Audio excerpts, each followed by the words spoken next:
Hello, my name is Maya and welcome. This will be part one of a multiple part series that will be a comprehensive overview of all 15 seasons of Supernatural, except there will not be a thorough exploration of Dean and Cass's relationship.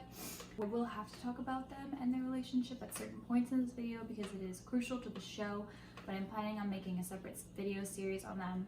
So I'm going to keep a lot of my analysis to myself for the time being. Let's get the housekeeping out of the way. So first, just like brief, there are like a few trigger warnings, but like I'll just kind of be mentioning them. I will be mentioning suicide, alcoholism, mental health struggles, sex, grief, death, rape, racism, homophobia, and sexism at like certain points in this video series.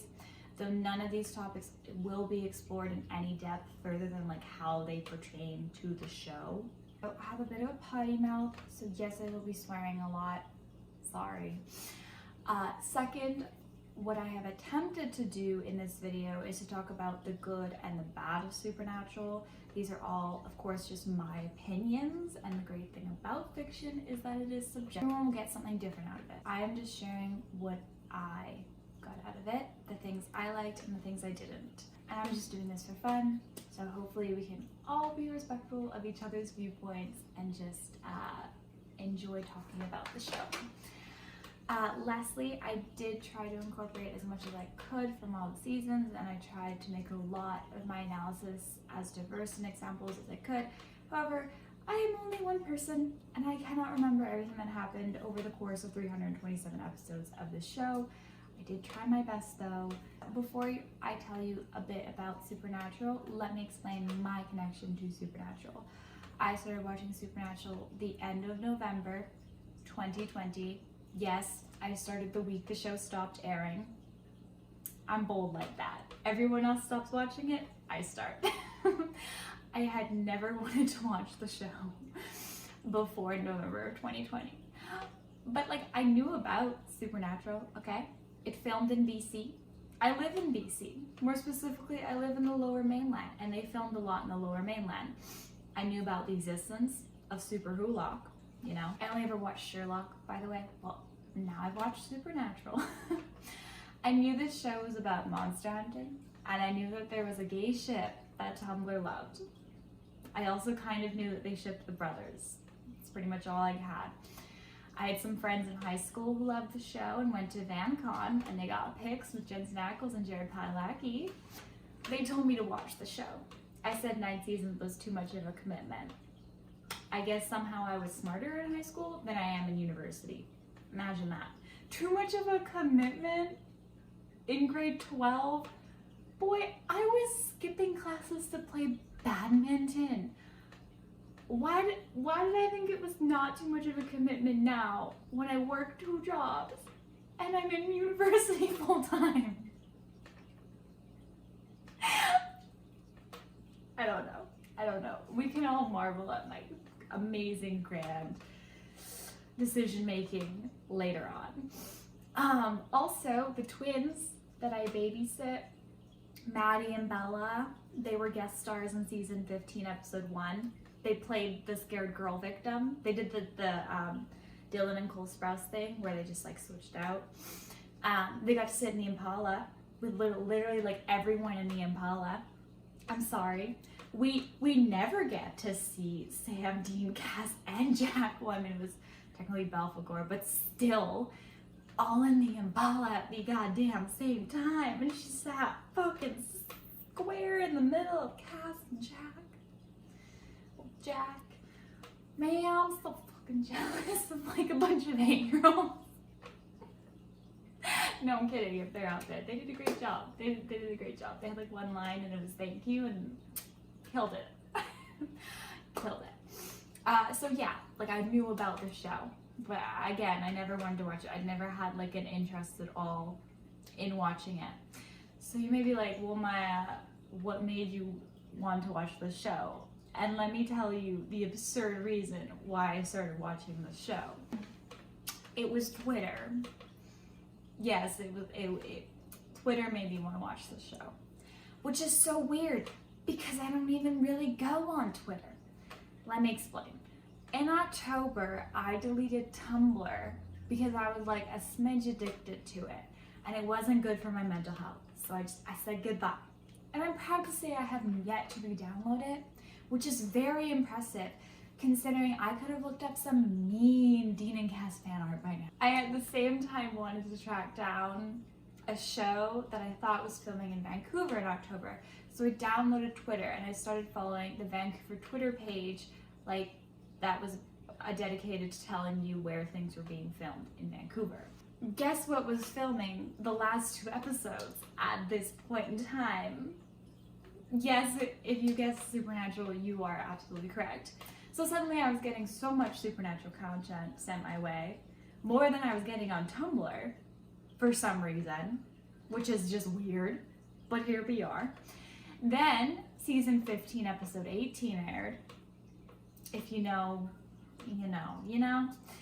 Tumblr, well, not, like I'm sure Tumblr exploded, I just wasn't there for it. Twitter also exploded to the point where even I knew what happened and I was only following one goddamn page, okay? And it was a filming page and somehow even I knew about it. I found out about the unfortunate death of that beautiful lad over there. Well, he's not a lad, he's an angel, but still.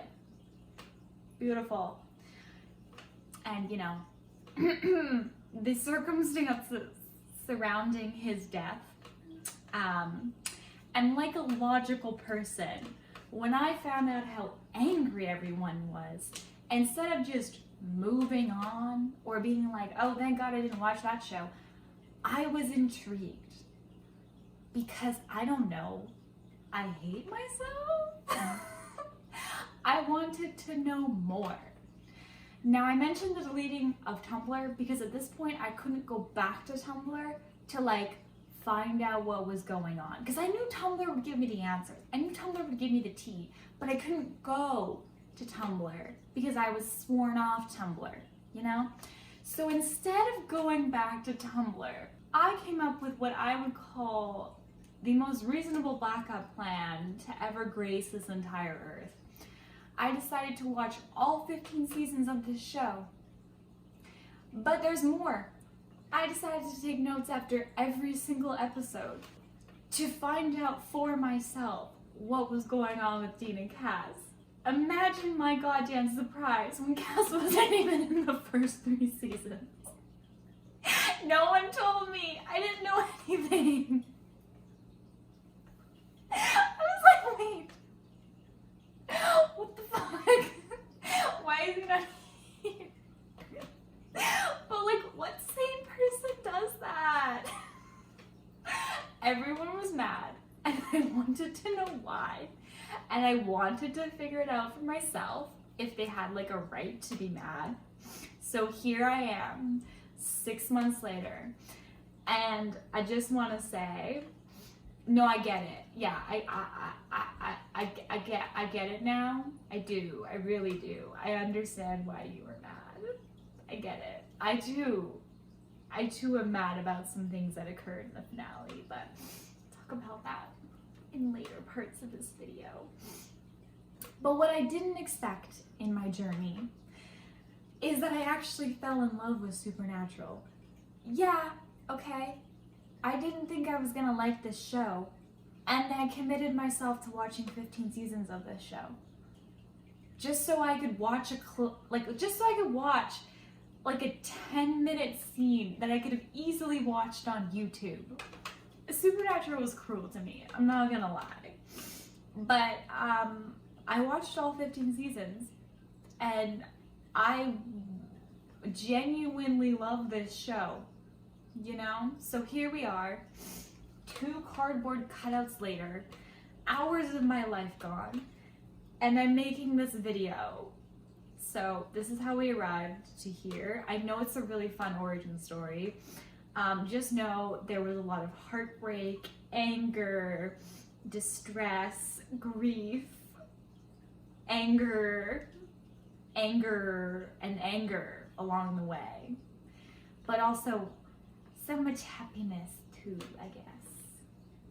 Supernatural is a show that ran from 2005 to 2020. It consists of 15 seasons, each season containing between 16 to 23 episodes. I mean, season 3 was the only one who ever had 16, but she's special. There's a total of 327 episodes in this show. Each episode is roughly 41 minutes long. The show follows Sam and Dean Winchester, who are brothers and hunters. Hunters hunt supernatural beings, like ghosts and vampires. I'm going to be going over all the season's plots later on in this video as a way of introduction. So instead of explaining the plot in this section, I'm going to give you guys an overview of how a supernatural episode usually occurs. To give those who haven't watched the show, a little taste of this masterpiece of cable television. Of low-budget cable television. No, I'm kidding. I know how much they paid their actors. They had a fine budget. So a supernatural episode will begin with either a clip of a victim being killed by the mystery monster of the week, or it will begin with Sam and Dean talking about the plot of the season. Whatever the plot, there's usually a season plot, and then there's individual monster of the week episodes within that overarching season. So usually they'll sprinkle in some plot to the what I call filler episodes, or just the monster of the week episodes. Then we usually get a scene where Sam or Dean is like, look, I found us a case.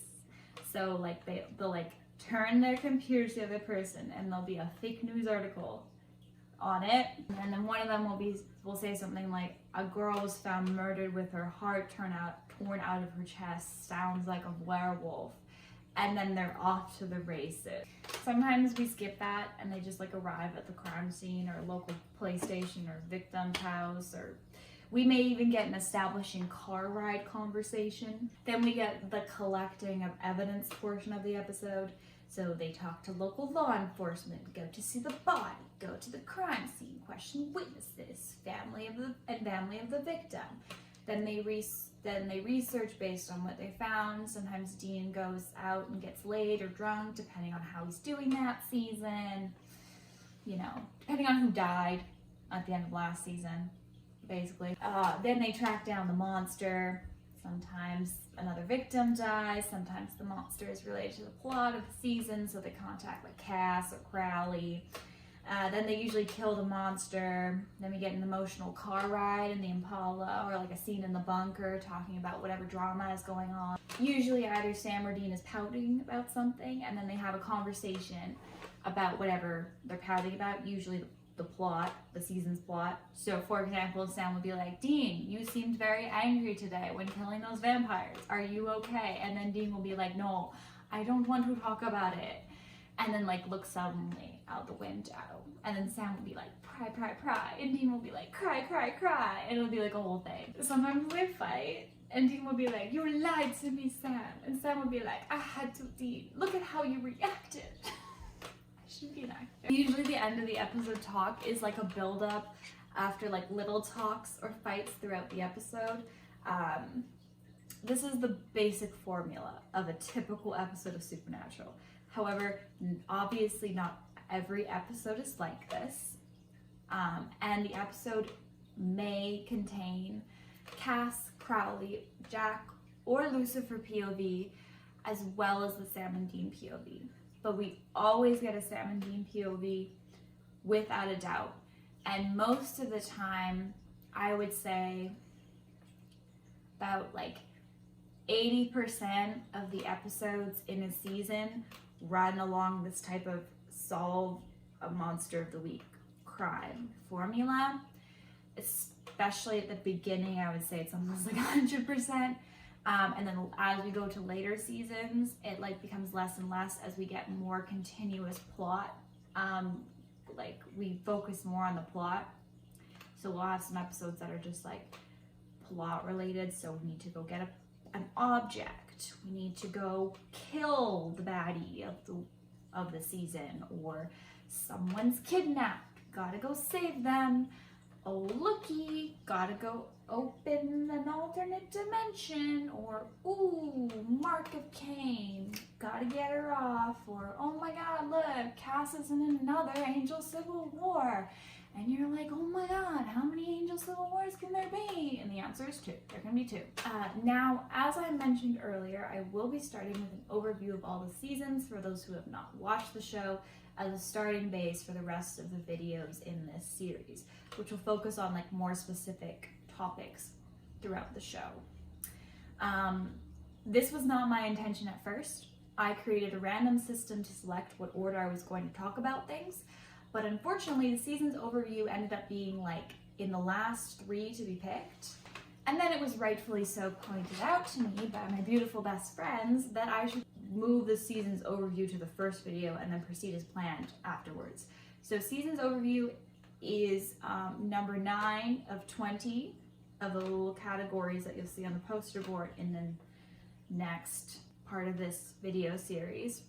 I will be explaining in the later parts of this video series how the rest of the video series will be playing out. But just so you know, number 9 will never get chosen, and it will just be sitting on the poster board. But yeah, I will bring this up again in part 2 when I introduce the random selection system. But for now, just enjoy my ranking of the 15 seasons of Supernatural.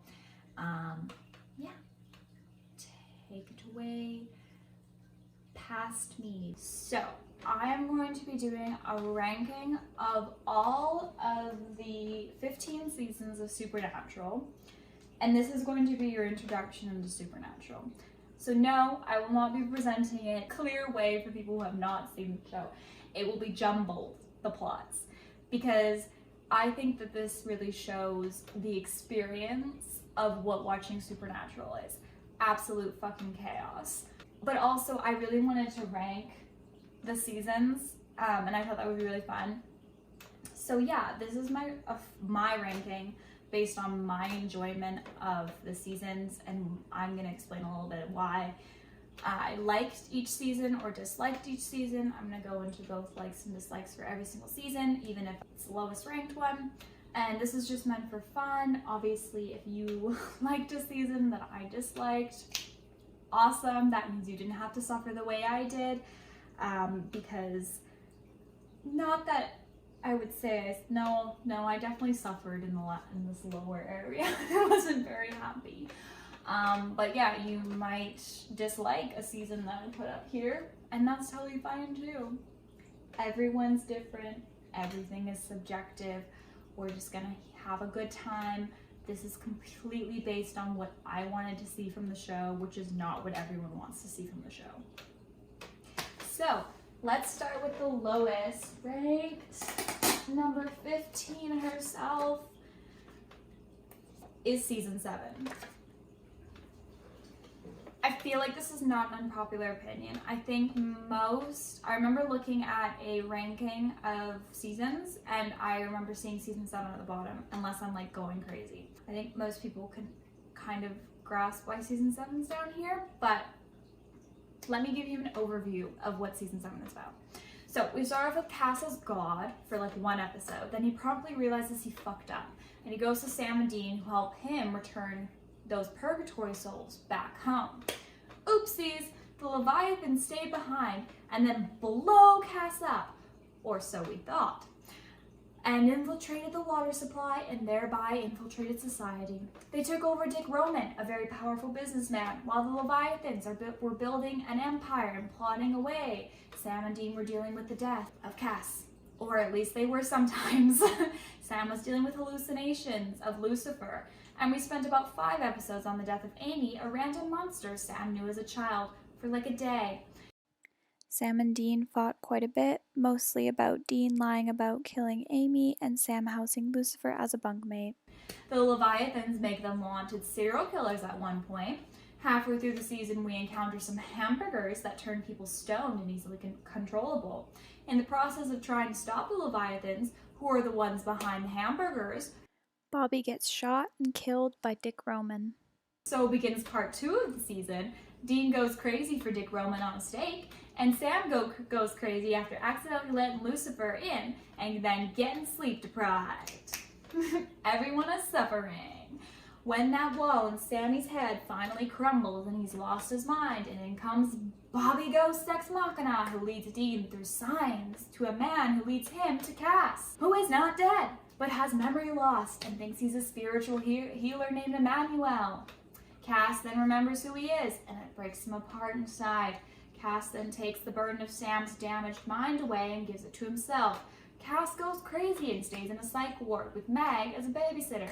Sam and Dean continue to try to find a way to kill Dick Roman, and through some wacky hijinks, end up with a tablet that has the word of God on how to kill Leviathans.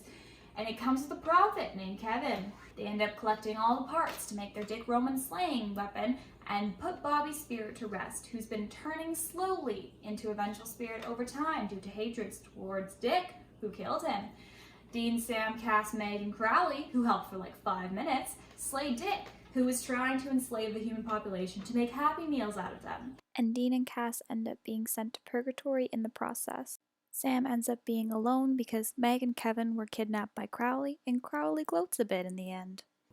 It was fucking bonkers. So what did I like?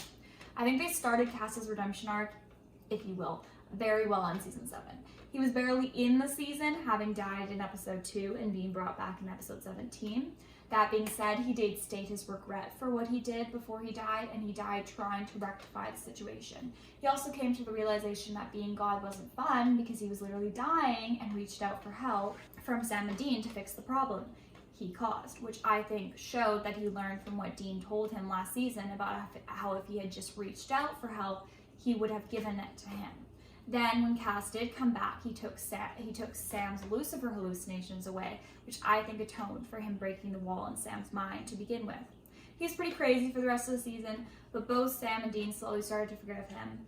Kevin. I really love Kevin. And though he wasn't in a lot of this season, he was a good addition to the cast. Though I think the initial build-up to Sam going crazy because of Lucifer's hallucinations tormenting him was pretty badly done. The actual episode itself, where Sam was in the mental ward and Lucifer was tormenting him and he was super sleep deprived, that was well executed. What I didn't like, the entire season basically. I hated how the season handled grief and plot continuity. We'd go from a very sad and traumatic episode to a goofy, lighthearted shit show.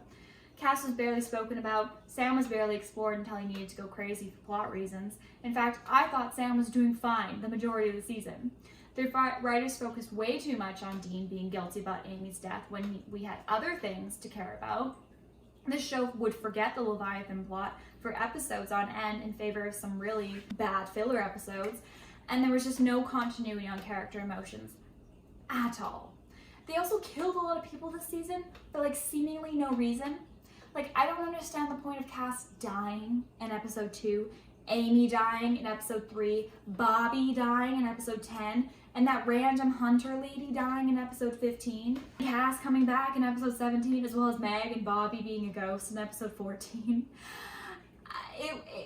It was all very stupid because a lot of effort was put into making the deaths mean something, but the deaths overshadowed each other and then ended up not counting and retracting because they would do something to bring them back, literally, or in a spiritual sense, or a death that should have meant nothing overshadowed a death that should have meant a lot. Amy, overcast. On top of that, because Sam and Dean were already suffering and dealing with a lot this season, it made no sense for them to pile Bobby's death on top of that, because a death should change something for the characters and push them to the breaking point. But when your characters are literally already at their lowest point, it doesn't change a whole lot besides they suck at life without Bobby and needed a new ex machina with Supernatural happily supplied with Frank, who they later kill. The Leviathan's plot was stupid. The resolution of the Leviathan's plot, with the bone being driven into Dick Roman, covered in like 4 different types of blood, was stupid. The Leviathan's plan to make humans happy meals was stupid. My favorite episode was number 1, and my least favorite episode was number 8. Okay, let's move on to place number 14. She's the second lowest. I'm honestly surprised she wasn't the lowest, but I think I had to just give it to the absolute shit show that was season 7. But season 12, is my second least favorite season. I fucking hate season 12. Like, I almost stopped watching the show. I was about ready to quit. Like, if I hadn't been thinking of making this video, I think I would have quit it. So, the season starts with Sam being kidnapped by Lady Bevel, who is a part of the British Men of Letters, and she's trying to get dirt on the American hunters. Dean, Cass, and Mary save him, and we are introduced to Mick Davies and the British Men of Letters, who want the American hunters to join their little club. Lucifer is vessel hopping, and Crowley is tracking him. Lucifer finds a vessel who is this old has-been rock star. Lucifer is throwing a tantrum to get Chuck's attention. Cass and Crowley briefly team up to try to find Lucifer. Rowena also agrees to help put him back in the cage only if they have a plan. There's some adjustment issues with having Mary back, and it causes some drama between Mary, Sam, and Dean. Then Lucifer decides to vessel hop into the President of the USA. He impregnates Kelly Klein via his vessel. Crowley tricks Sam and Dean and gets Lucifer expelled into his dungeon in hell instead of back to the cage so he can gloat for the rest of the season. Sam and Dean get arrested in the process of expelling Lucifer from the President. And make a deal with Billy to get out of the Black Ops holding compound. And Cass kills her when she tries to collect so that no Winchester has to die. Mary ends up drinking the Kool-Aid and joins the British Men of Letters to exterminate all the monsters with cool gadgets. Then she lies to them about it. She comes clean later. Then Sam decides to drink the Kool-Aid after a random set of occurrences leads to him killing the alpha vampire. He proceeds to lie to Dean about it. Dean is then told the truth and reluctantly drinks the Kool-Aid. Meanwhile, Cass is trying to find Kelly Klein, who escaped, so that they can stop Jack, the beautiful Nephilim, from being born. He ends up teaming up with the Angels for a hot minute, and then he realizes that Jack is going to make the show better and betrays Sam and Dean, who want to take Jack's grace away from him before he's born. Meanwhile, Lucifer is trying to break out of Crowley's hold. The British Men of Letters start to look more suspicious, and then they find out that the British Men of Letters are killing American hunters who aren't drinking the Kool-Aid, and they also brainwash Mary. Then Sam steps up as a leader and calls a bunch of hunters, and they storm the compound to take the British Men of Letters out. Meanwhile, Dean gets his mom unbrainwashed. It's all very touching. Lucifer escapes hell, and he wants to be there for his son being born. Sam, Dean, and Mary track down Cass and Kelly. Kelly's about to burst, and with the residual power of a Nephilim being born, a door to an alternate dimension, Apocalypse World, is opened. Jack is being born. Sam, Dean, Cass, and Mary fight Lucifer, along with Crowley, who shows up and sacrifices himself to lock Lucifer in the alternate dimension. But guess, things go wrong. Cass is stabbed, Mary is pulled into the alternate dimension with Lucifer, and Jack is born a hot 20-year-old. But I liked. I loved Crowley's death. For a character who had a pretty lackluster season, especially in the second half where he was just taunting Lucifer, who was playing him the entire time, I felt like this was a good way to kill him off. And I am even happier to say he doesn't come back from the dead. Thank Jack.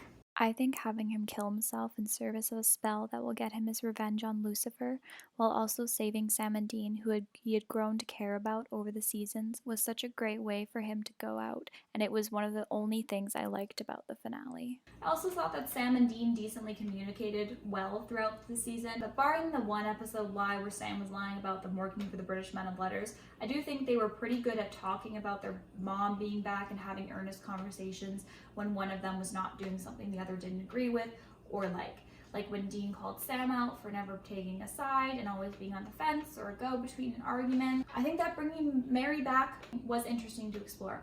I was not super happy with a lot of the decisions made in terms of her plot, but I do think that it forced Dean to have some emotional maturity and to kind of learn compromise in order to have healthy relationships with others. I liked at the beginning of the season wherein Crowley and Cass were teamed up. Like, that was a fun duo. What I didn't like, the British Men of Letters plotline. I hated this plotline. I think it caused a lot of unnecessary drama, especially when we had bigger fish to fry with Lucifer and his unborn child. I didn't like any of the characters that were a part of this plotline.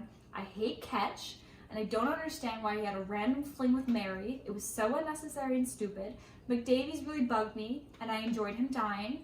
I think their plan to exterminate all the monsters in America could have been really cool to explore, especially when it comes to like the morality of killing every monster, even those who may not have done anything bad yet, as a precautionary method. And I think that Sam and Dean, who have an angel BFF and have had positive encounters with monsters in the past, would have been more against the British Men of Letters for morality reasons. And yeah, it was touched on briefly in the Claire episode, but it really wasn't a bigger point of contention, and that is such a missed opportunity. Like, exploring the morality of who gets to decide who lives and who dies and who is a monster worthy of death, that's so cool. Also, the plan seemed to me inconceivable.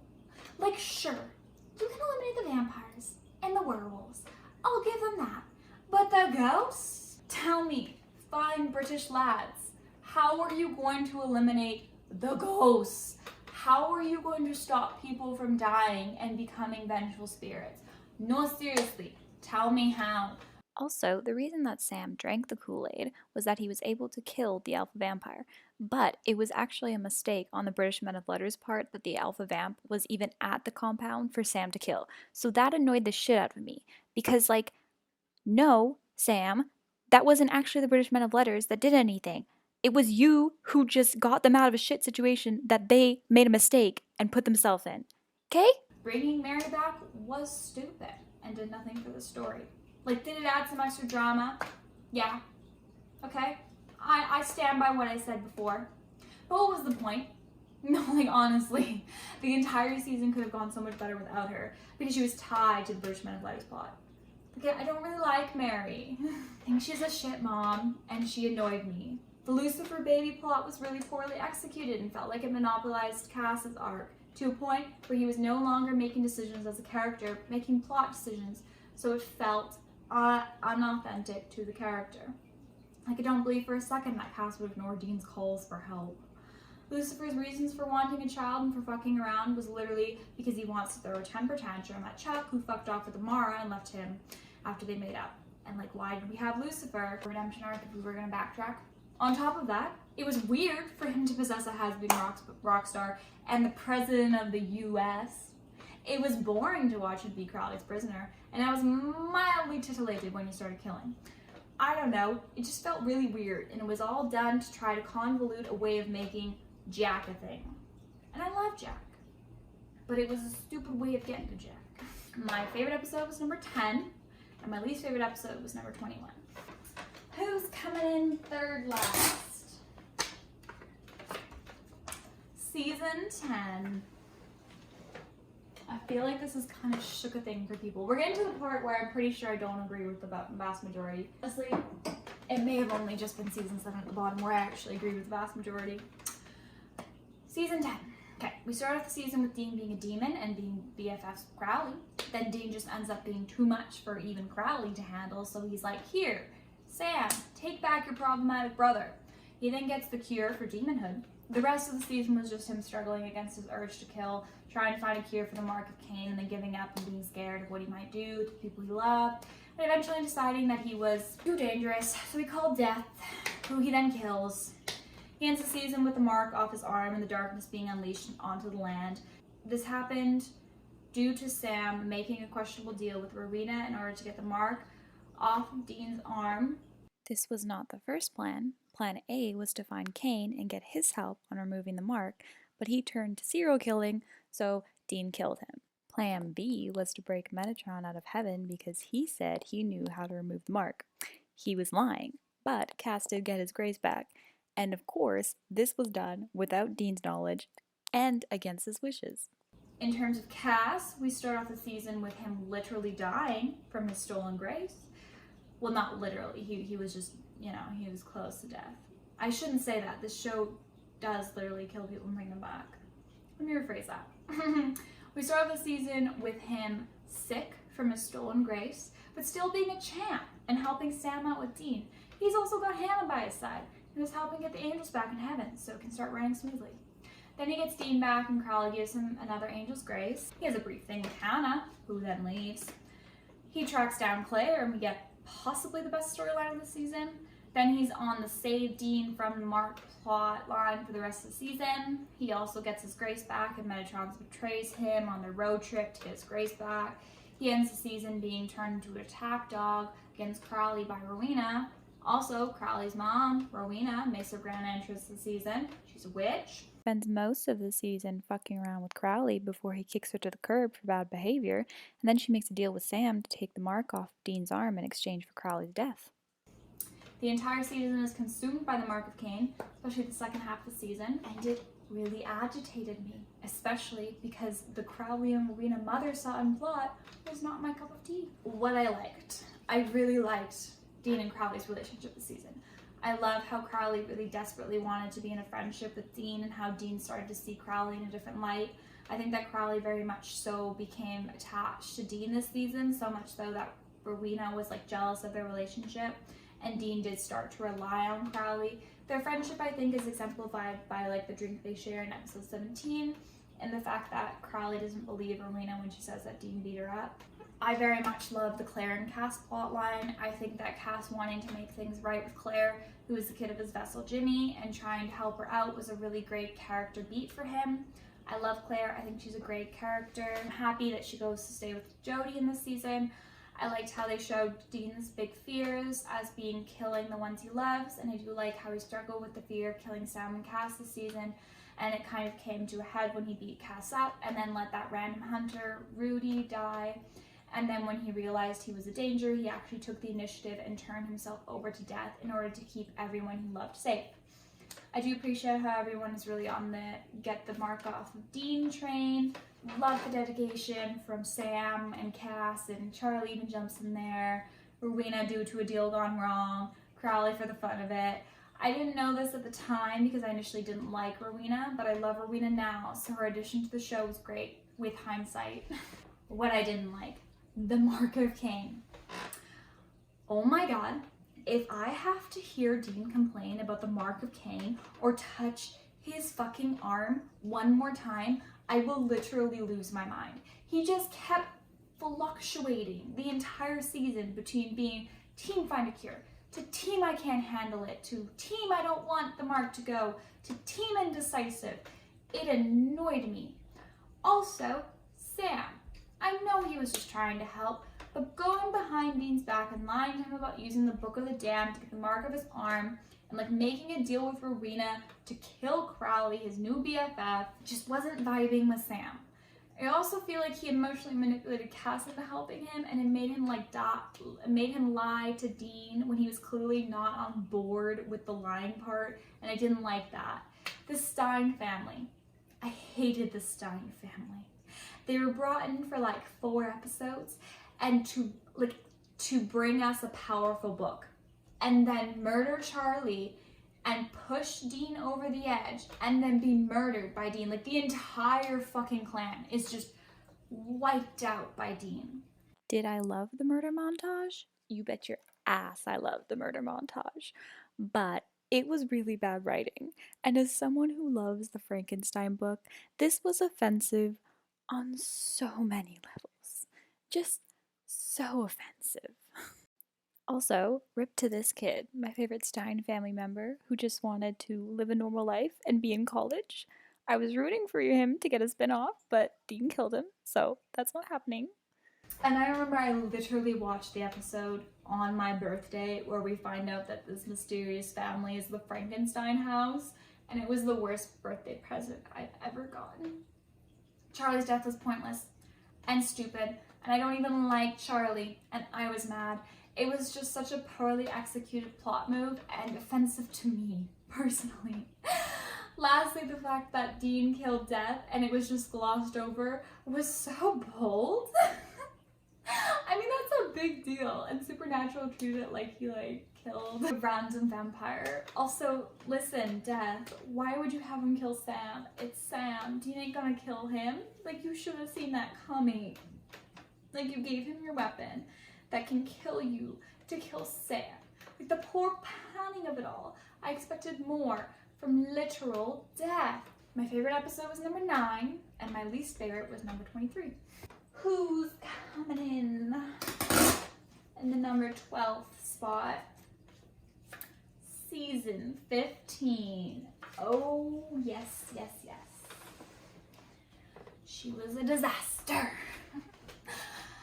Okay, we start off where we left last season with Hell Rising. Jack's body gets possessed by Belphegor, who helps them trap all the spirits that were quickly escaping from Howland Town. They call Rowena and Ketch shows up for some reason. They come up with a plan to close the rift to hell that Chuck opened and ends up costing Rowena her life, as well as Cass kills Belphegor. And Dean and Cass's relationship comes to an end. Sam shot Chuck at the end of the last season, and that bullet is keeping Chuck on Earth, and Amara won't help him get off Earth. The brothers deal with trauma of having Chuck controlling their entire lives. They are also trying to find a way to kill Chuck. Cass comes back. It's awkward, but he's just in time for the plan. They figure out Michael, not from the Apocalypse world Michael, OG Michael, the one who was in the cage, escaped when the rift to hell opened. He tells them there's a way to trap Chuck, like Amara was. Dean and Cass take a trip to Purgatory to get a flower for the spell and make up, while Sam and his girlfriend Eileen get kidnapped by Chuck. Sam ends up not letting Dean and Cass go through with the trap Chuck with the Mark of Cain plan because Chuck showed him the future and he didn't like it. Then Sam and Dean go get Hero's Luck, which apparently does nothing against Rebar. Then Chuck decides to destroy all the alternate dimensions and other Earths so that Earth 1 will be the only one. Jack comes back from the dead thanks to Billy, who made a deal with the Empty because she's read Chuck's death book. Jack has to go through these trials to fortify himself to kill Chuck, and one of them gives him his soul back, so it gets really angsty. But we celebrate some holidays and Dean makes him a birthday cake, so that's cute. Then the new plan is to turn Jack into a bomb and kill both Amara and Chuck. This, however, fails because Sam realizes that Chuck wanted this to happen and Billy was playing them. Chuck and Amara blend together. Super fun.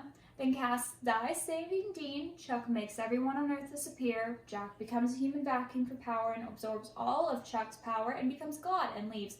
Then Dean dies on some rebar and Sam lives a normal life and meets up with Dean in heaven. Carry on our wayward son. The end. I'm not going to go super into detail about the last 4 to 5 episodes of this because I have an entire section based just on the finale. So what I liked and what I disliked will be based on everything before episode 16.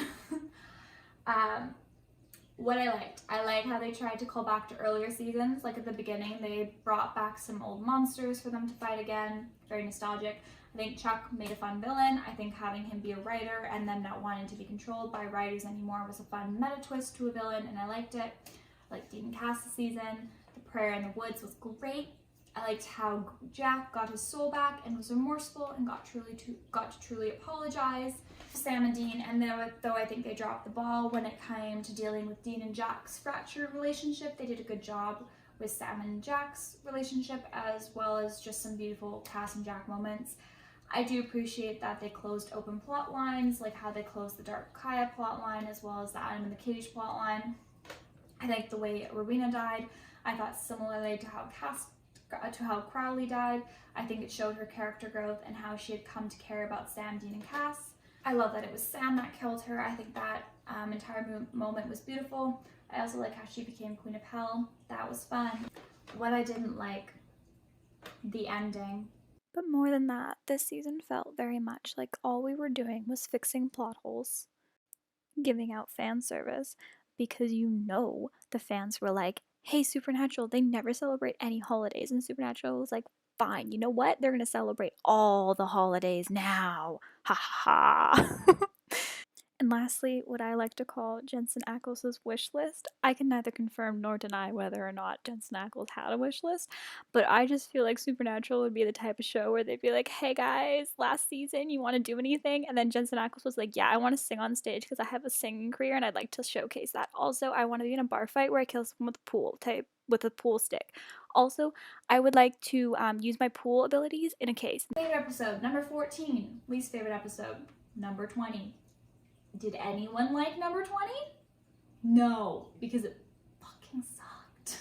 Okay,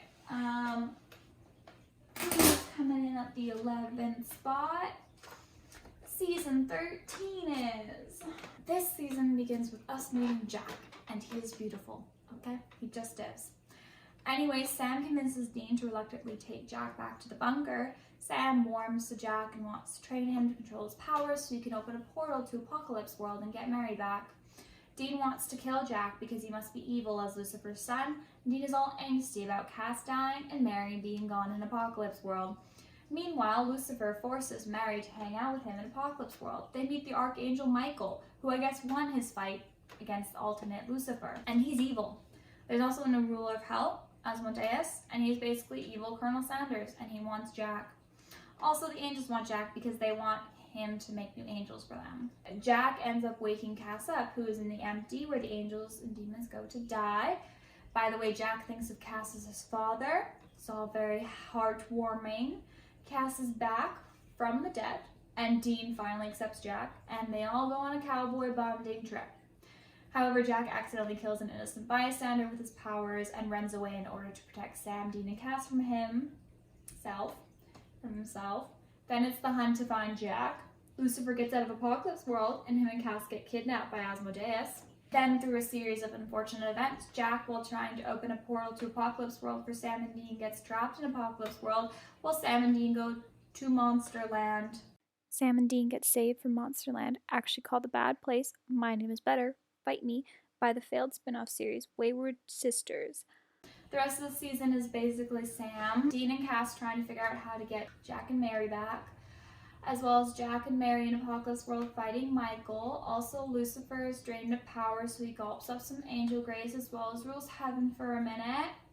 Also, Michael, alternate version Michael, is trying to invade current world, or I guess is trying to invade Earth 1.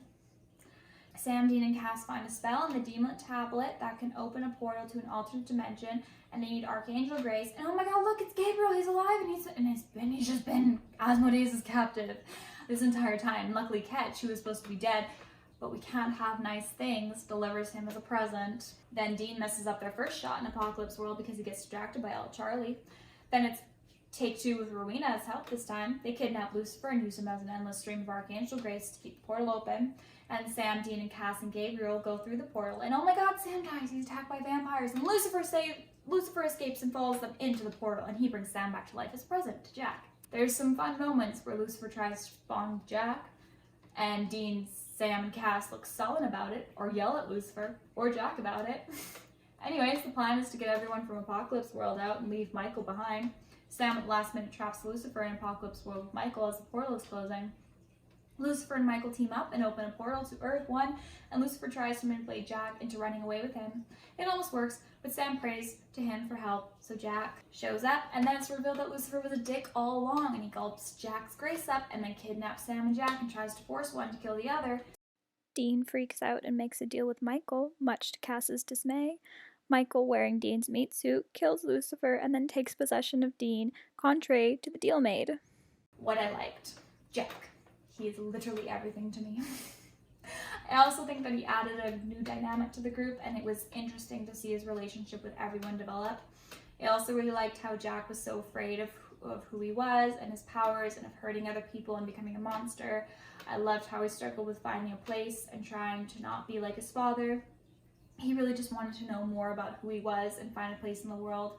Also, him mourning Kelly, the mother he never got to know, was good as well. I loved Dean mourning Cass at the beginning of the season. I also think it was interesting to see the different points that Sam and Dean gave up hope and then regained hope. Like Dean lost hope when he lost Cass, Crowley, and his mom within like 2 minutes of screen time. Very traumatic. And then he like regained hope after Cass came back. Meanwhile, Sam lost hope when they lost Jack to the alternate dimension, thereby their hope of finding Mary. But Dean was hopeful they'd find a way, which I thought was really interesting. What I didn't like, I wasn't a fan of the alternate dimensions, honestly. I think they were a weird plot choice, and besides causing some unnecessary drama and grieving, as well as bringing Michael into this world so Dean could get possessed, was there really a reason for the alternate dimensions? Like, I feel like we could have done something else this season. I hated how many people were brought back from the dead, like Gabriel and Ketch, or like were brought back as like alternate versions, like Bobby and Charlie. I really just want people who are dead to like stay dead. This season felt like every episode someone was brought back from the dead. Also, I really feel like Lucifer was like super unnecessary this season. He did so many things this season, and they all just felt like plot points to hit, not a storyline or character arc. Like, he was in Apocalypse World bugging Mary, came back and got in prison, passed on some information to Cass that Mary's alive and Michael's trying to come. Then he was gulping Angel Grace because he was weak. Then he was ruling heaven. And then he was drunk at a bar and got kidnapped by Sam, Dean, Rowena, and Gabriel for his grace. Then he brought Sam back, and he was bonding with Jack. And then he was over being a father because Jack wouldn't cooperate. Favorite episode number 10. Least favorite episode number 4. Alright, who's number 10? Oh my god, that's so unfortunate.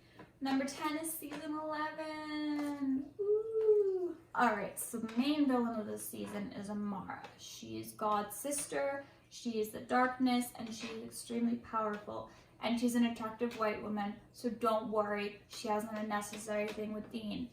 We start off with Amara being a baby, and she grows up and matures by sucking out people's souls.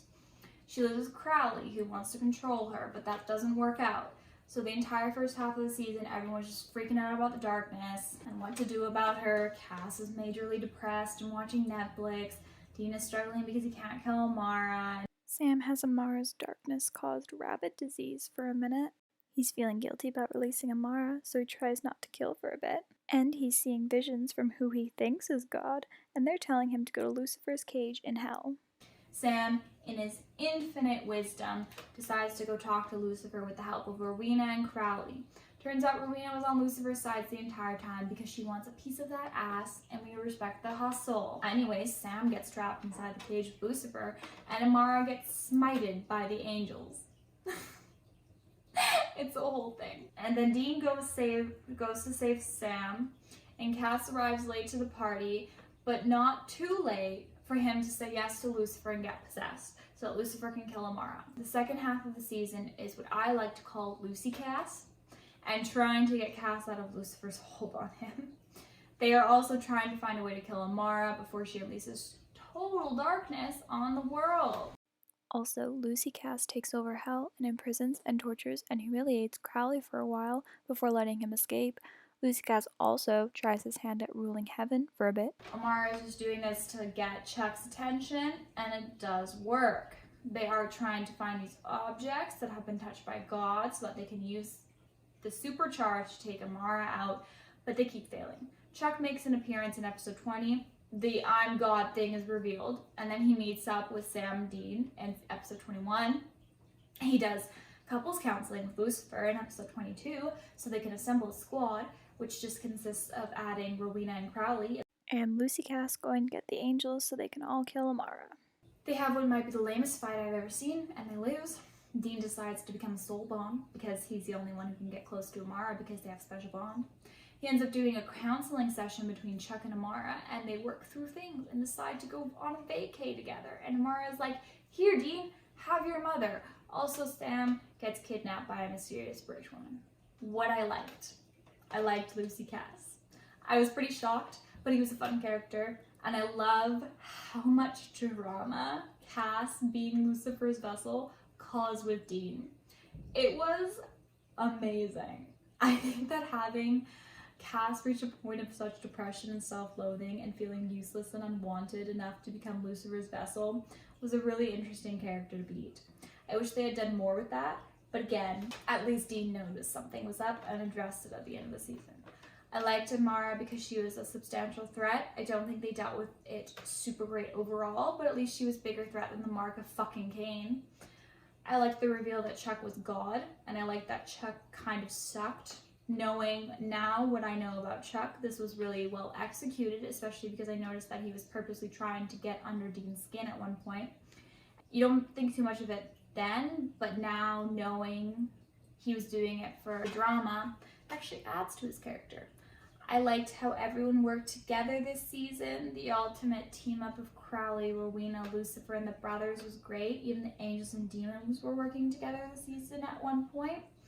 I love how they did not give Sam the Mark of Cain, like he was gonna get it, and then it didn't happen, and I was so relieved. What I didn't like, so when Amara is still like a kid and she's growing in the first half of the season, yeah, she still kind of like flirts with Dean, and Dean's kind of like into it. There's this one scene where Dean is talking to 16-year-old Amara, and it makes me so uncomfortable.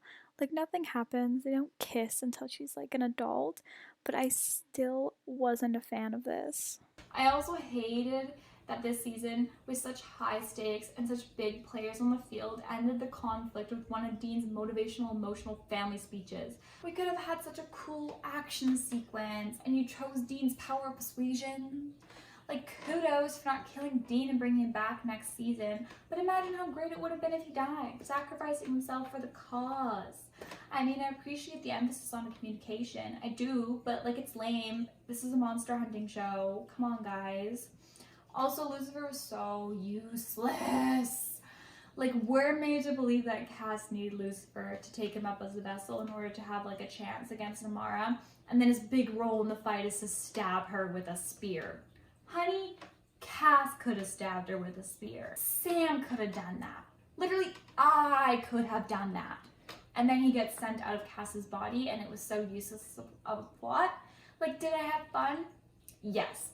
Was it stupid and useless? Yes. Also, y'all really couldn't give the win to Cass, huh? Like, his sacrifice was so meaningless.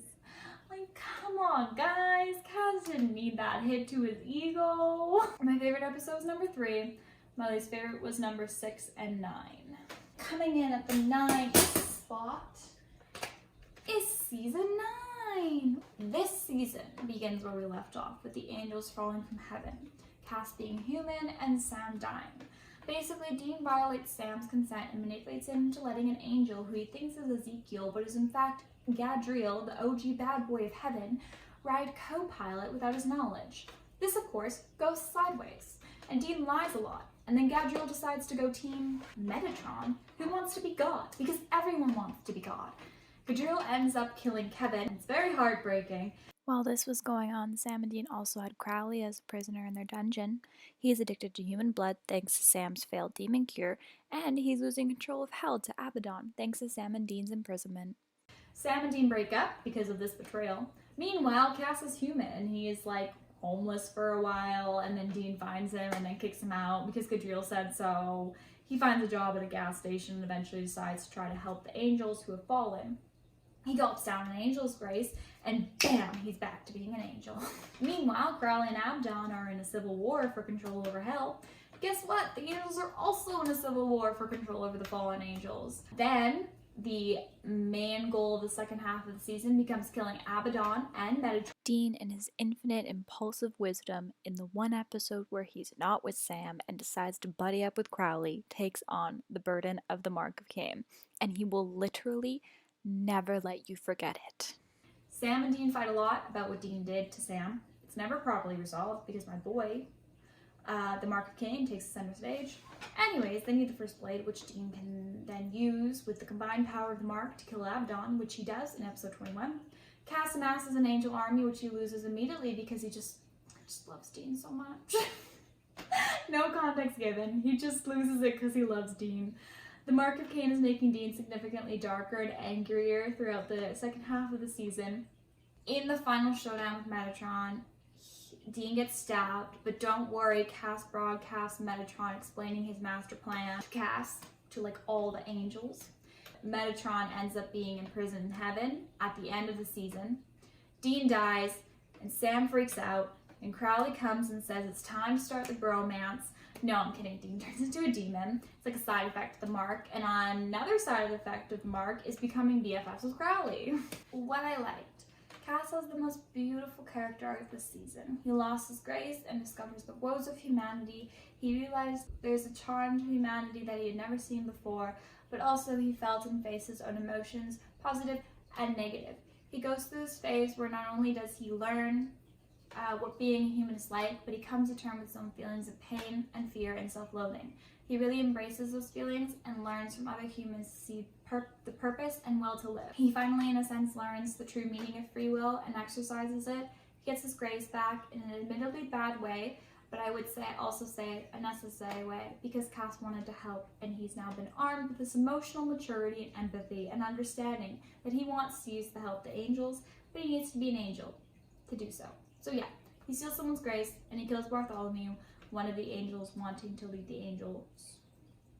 He's a reluctant leader because although he wants to help, he doesn't want to lead, but eventually realizes that it's what he needs to do, so he does, but he does it in a way where he avoids his past mistakes. He gives all angels a chance to join him and tries to ensure the least amount of angel deaths, and inspires the angels to have free will. This is exemplified in how he turns to Gadriel as an ally despite everything Gadriel had done, because he realized that Gadriel was a kindred spirit, and because he had empathy and understanding for Gadriel's situation.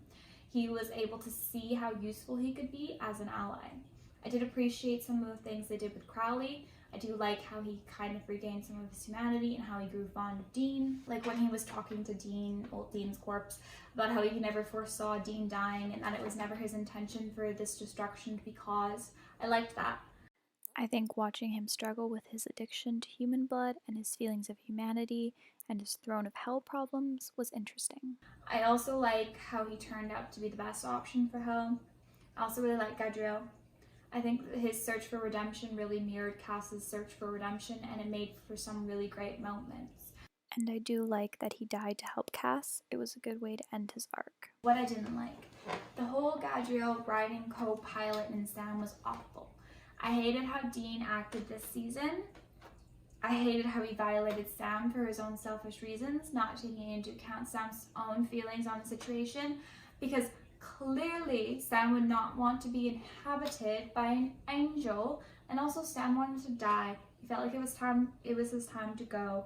Then Dean just keeps lying, and oh my god, Kevin died. Then we get the fight between Sam and Dean over what Dean did, and Sam was 100% in the right, and Sam brings up some amazing points about how Dean did it all for selfish reasons, and how he violated Sam's trust. Then the show just abandons it.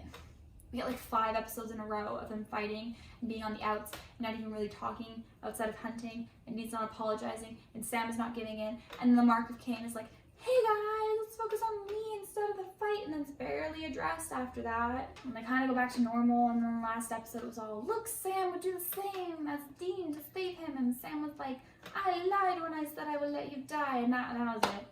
It was the same with Dean and Cass's fight last season. They just had Dean forgive him immediately in the first episode of season 9, and now everything's fine. I mean, Dean snaps at him when he's got his angel army, but he's got the mark.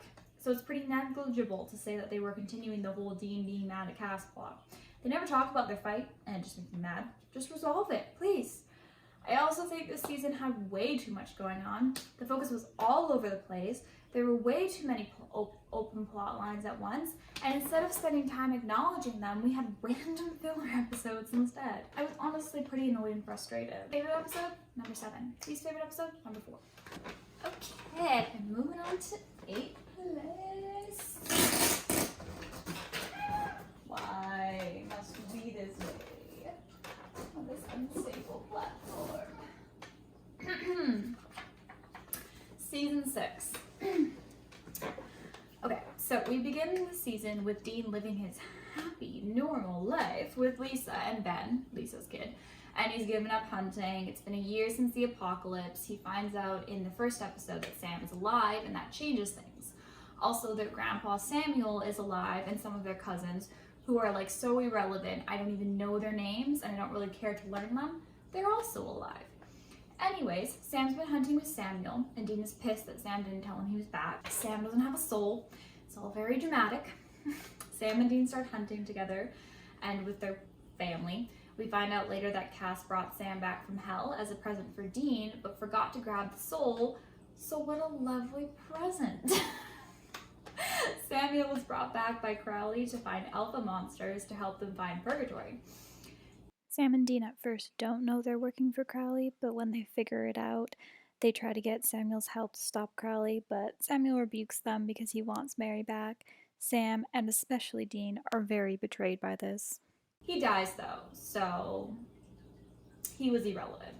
We also find out that Cass is in the middle of an angel civil war, take one, to find out who will control heaven. Oh, this takes up a lot of his time this season, especially at the beginning of the season. It's very sad for me, the viewer, who doesn't get to see him. Anyways, Dean gets Sam's soul back with the help of Death because everyone is Dean's bitch. I'm kidding, they like made a deal. Then we have to deal with Sam coming to terms with what he did without a soul. At first, he doesn't remember, but it starts to come back. Also, there's this wall that Death put up in Sam's mind that stops the memories of him being tortured in the cage by Lucifer and Michael from like expelling into his brain, but Cass breaks that and leads to Sam having some fun hallucinations, mostly next season though. Also, Eve, as in Adam and Eve, comes in the show and is trying to protect her kids, the monsters. She dies though, so guess who she's trying to protect the monsters from? Cass and Crowley! Because it turns out Cass and Crowley are working together! They were the villains all along! It wasn't just Crowley collecting alpha monsters to find purgatory, it was Cass and Crowley. Woo! The plan was that Cass and Crowley would gobble up purgatory and become supercharged so that Cass could win the angel civil war and Crowley could control hell.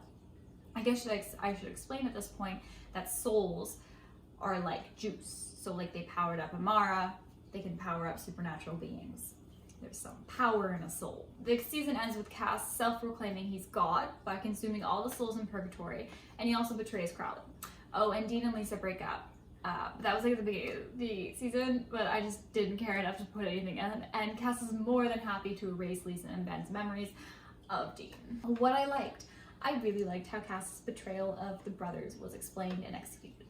You can tell that Cass made decisions in the moment thinking that they were the only option, and at first he was really struggling, and now that he has like gotten more comfortable and stuck in his decisions, he feels the need to see them through. Cass on some level knew that what he did was wrong, which was pointed out by Dean, who basically said that Cass wouldn't have been lying if he didn't know it was wrong. But Cass has already made it so far that he's started to justify his own behavior. It's basically like in order to keep himself sane, he must tell himself that what he's doing is the only option and best for everyone. And eventually he started to believe that, even if it is a delusion. And I think that is exactly the type of downfall that Cass would have. He's quite prideful, and he also believes that he has the power of God on his side, so he will delude himself into thinking that he's making the best decision, even if other people don't understand. And it is such a human fault. I really enjoyed that being explored in an angel, and also how Cass kind of became what he rebelled against in the first place, which I really loved, because I think that people may believe that they are better than others, that their motivations are different, so it makes it better, but end up doing the same thing that that person they hated did. It's a cycle where you become what you hate. It's kind of poetic. And I also think that this starts off an amazing character arc of Cass, where like he makes this one big mistake in season 6, and then spends the rest of the series trying to atone for that mistake, learning from his mistakes and gaining so much knowledge and empathy, and that like this mistake is what makes Cass who he is at the end of the series. Like this is the pivotal moment in his character. So I think it is the moment for Cass, you know what I mean? I liked Sam Without a Soul. He was fun. He was a really good hunter. He had this bad boy energy, and he was great. There was this one episode where he stood there watching Dean get turned into a vampire, and he was like kind of enjoying it and thinking of the strategic benefits of having Dean infiltrate the nest. I don't know. I thought it was a fun change to the dynamic of the brothers. I also like Dean's struggles with choosing between his normal life with Lisa and being a hunter, and I think that once he chose hunting and Sam, it was a definite choice, and he accepted who he was and his life as a hunter, and I think that shift in Dean's attitude is carried with him throughout the rest of the season. What I didn't like, this season was messy, to say the least. We bounced around between so many different plot points and random side plots. There didn't seem to be any point to a lot of things done, and the reveal of Cass actually being in league with Crowley throughout the season was kind of rushed. And though it made everything we saw in the season make more sense, it still didn't alleviate from how much of a confusing mess this season was. Though I liked how Cass's betrayal was portrayed, I think it was an interesting art.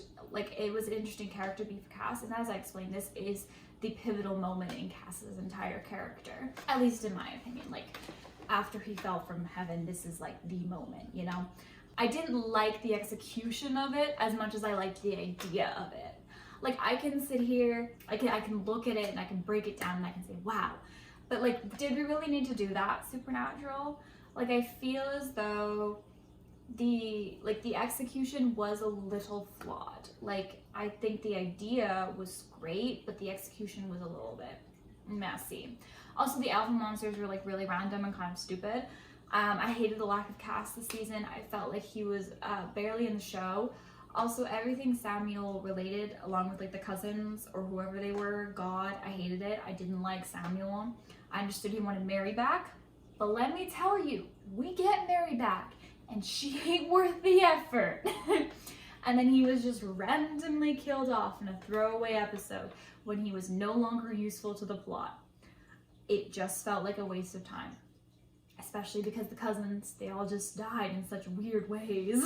And it felt purposeless, honestly. As like, at least Samuel served a bit more of a purpose, albeit like an annoying purpose. Like, he was at least there to make it so that Sam and Dean were part of the Alpha Monsters plot, because that's what Crowley brought him back for, but it was still pretty stupid.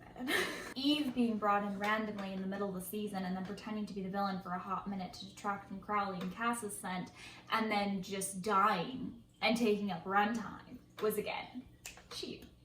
There were way too many things going on and no focus or direction and way too many villains, and Eve is the perfect example of a character just being randomly brought in, focused on, and then easily killed and forgotten about immediately, and her purpose was minimal.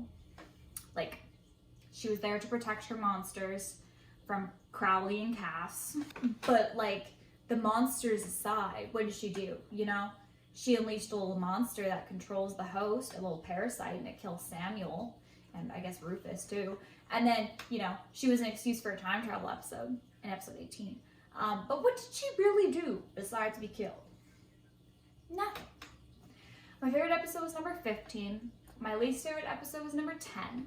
Coming in at number 7, I feel like we're about to get into like controversial territory. I feel like putting season 6 as low is probably going to put me in controversial territory. And then number 7 is season 1. Yeah, I know. Everyone's quaking. They're like, wait, Maya, you haven't said some of the later seasons. And I'm like, yeah, I know. I'm well aware. Season 1 begins with a flashback to the night Mary Winchester, their mom, dies. She burns in a CGI fire. It's all very dramatic. This is the tragic backstory. Basically, Sam and Dean's father, John Winchester, decides instead of raising their children in a happy, loving home, like Mary wanted, he dedicates his life, and by association, Sam and Dean's life, to hunting. The main goal is to find who killed Mary, and then kill her. Then the show flashes forward 22 years, and Sam is in college with Jessica, who owns the shortest pair of shorts I've ever seen, and he just got accepted to law school. But oh my god, guess who's here? It's Dean! And Dean breaks into Sam's room. I can only assume for dramatic effect. And after some fighting, which is the first of many fights, Dean explains that their dad went on a hunt, and he has yet to be heard of. They work the case that John was working, the woman in the white. And when Sam goes back home after the hunt, Jessica will be burning in a CGI fire on his ceiling. And so begins Supernatural. The rest of the season is mostly a monster of the week, coupled with saving a pretty white girl. The brothers struggle to reconnect after years of being apart. We get to see how much they care about each other. There's also the fact that Sam has a little secret. He is the psychic. He apparently saw Jessica's death before it happened, and he gets some fun little visions and telekinesis. The brothers continue to search for their father. He apparently left because he found a lead on who killed Mary and didn't want them involved. We also meet Mag, who is Yellow-Eyed Demon's daughter. The Yellow-Eyed Demon, aka Azazel, is the one who killed Mary. They find the cult, you know, which can kill all of 5 beings in creation. And the master plan is created like 3 episodes away from the end of the season, because at some point they do have to acknowledge the plot is to kill the Yellow-Eyed Demon with the cult. Anyways, after some dramatic moments where John is a bad father and is all like, I don't want you guys to come with me on this revenge quest that I forced you to be a part of your entire life, and also led to Jessica dying. Then Sam and Dean showing their newfound bond and character growth, saying, no, Dad, we want to go on this suicide mission. And after proving that they have what it takes to behead some vampires, it's off to the races. So the season ends with Meg kidnapping this random ass guy who's apparently BFF's John, who we never see again, by the way. Don't know what happened to him. So that's fun for me, the viewer. As John leaves the super important revenge mission to Sam and Dean after not wanting them. Anyways, Sam and Dean fail, but at least they save the White family. John is kidnapped by Meg, and it's a whole thing. And then we meet Bobby, who's like the personification of an ex machina, but also a better father than John will ever be. He helps them exorcise Meg out of the vessel she was possessing, who dies because her vessel was so broken, so that's fun. Don't worry, Meg will return, much to my chagrin. John gets saved, and oh my god, no, he's actually possessed by Yellow-Eyed Demon, and then John like, kill me! And they're like, no, Papa! And then Yellow-Eyed Demon dips because the drama is too much. And then they drive to the hospital in the Impala and then get into a car crash, and that's how we end the season. And yes, you heard correctly, the monster hunting show ends with a car crash cliffhanger. And you know, it's moments like these when you realize we never should have been shocked when Dean died on Rebar. What I liked the relationship between Dean and Sam. I loved the fact that we were following two brothers, and I loved to see them spat with each other and play stupid pranks on each other. I loved how much we got to see them grow together, again, and kind of address some of their underlying resentment for each other, like how Dean resents Sam for leaving. I also really loved Sam and Dean as characters. I felt that at very first they were very stereotypical characters, with Dean being the bad boy womanizer and Sam being the nerdy goody two-shoes. But as the season went on, they added a lot of layers that will be expanded upon in later seasons, and I fell in love with both characters. I loved how much Dean loved Sam. The protective brother side to Dean was my favorite part of his character. I just loved seeing how much Dean loved and valued his family. I do like how we saw a sweet side to Dean emerge throughout the season. I also loved Sam in season 1. I thought that he was sweet and nice, and I do love how much he loves Dean as well. I also enjoyed exploring his psychic abilities coming into fruition. I think that his relationship with John is quite interesting, and I love how he was able to distance himself from a toxic situation and go for the life he truly wanted. And I love how he was able to give some of that confidence to stand up to John Dean, who was very much as Cass would put it, very much Daddy's little blunt instrument. I also really enjoyed the revenge plot and how they put emphasis on how toxic revenge is and the sacrifices one has to make for revenge. Also showing how someone can change who they are when revenge consumes them. I think that was decently executed in how Sam slowly turned into John throughout the course of the season, a person whose actions he used to look down upon, and then he becomes like the person he, for lack of a better word, hated when the same situation happens. The monsters were fun, I guess. What I didn't like Dean's womanizing. I didn't like the amount of women he sleeps with or who randomly kiss him for like absolutely no reason. Like just like I know that they saved you, but you don't have to whore yourself out to someone who saves you, you know? Same with Sam, but Sam was like less of a problem, mostly because like he was mourning his dead girlfriend. But don't worry, Dean will make sure he gets laid. The only love interests, if you could even call them, that I actually liked was Cassie, and I guess Sarah was fine. For me to not be able to have any female characters who lasted more than an episode, and well, I mean besides Meg, but I hated Meg too, and barely any who weren't like used as a sex toy by Sam or Dean. They were also like very scantily clad, which like you do you, women of the world, but a man is in charge of the show, so that's a little sketch.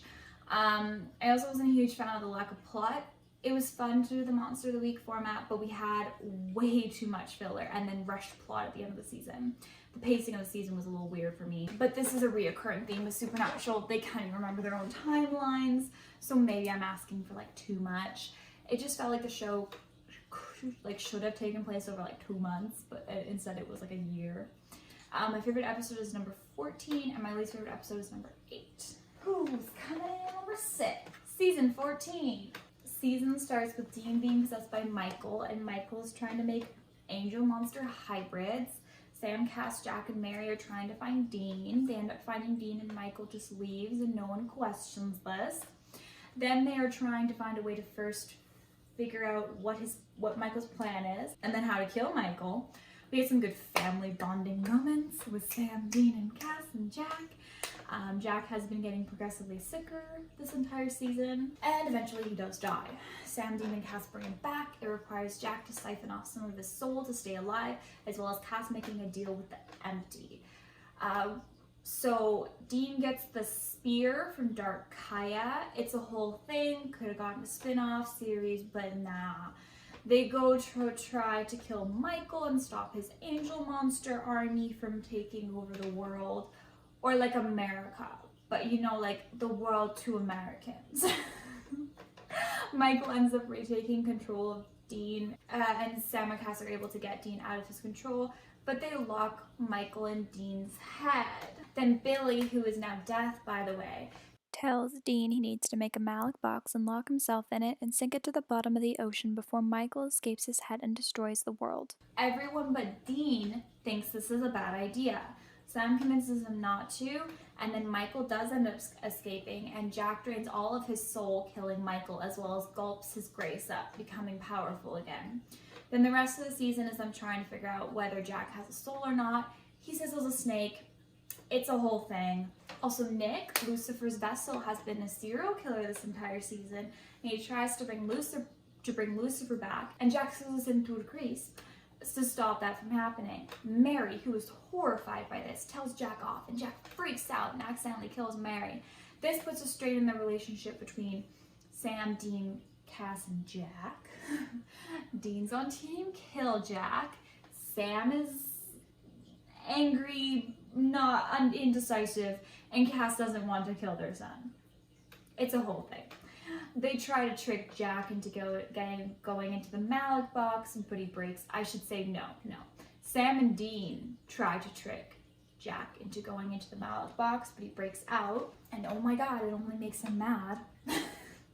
Then Chuck comes back because Cass called, and he's like, here's a gun, it'll kill Jack and the person who fires it.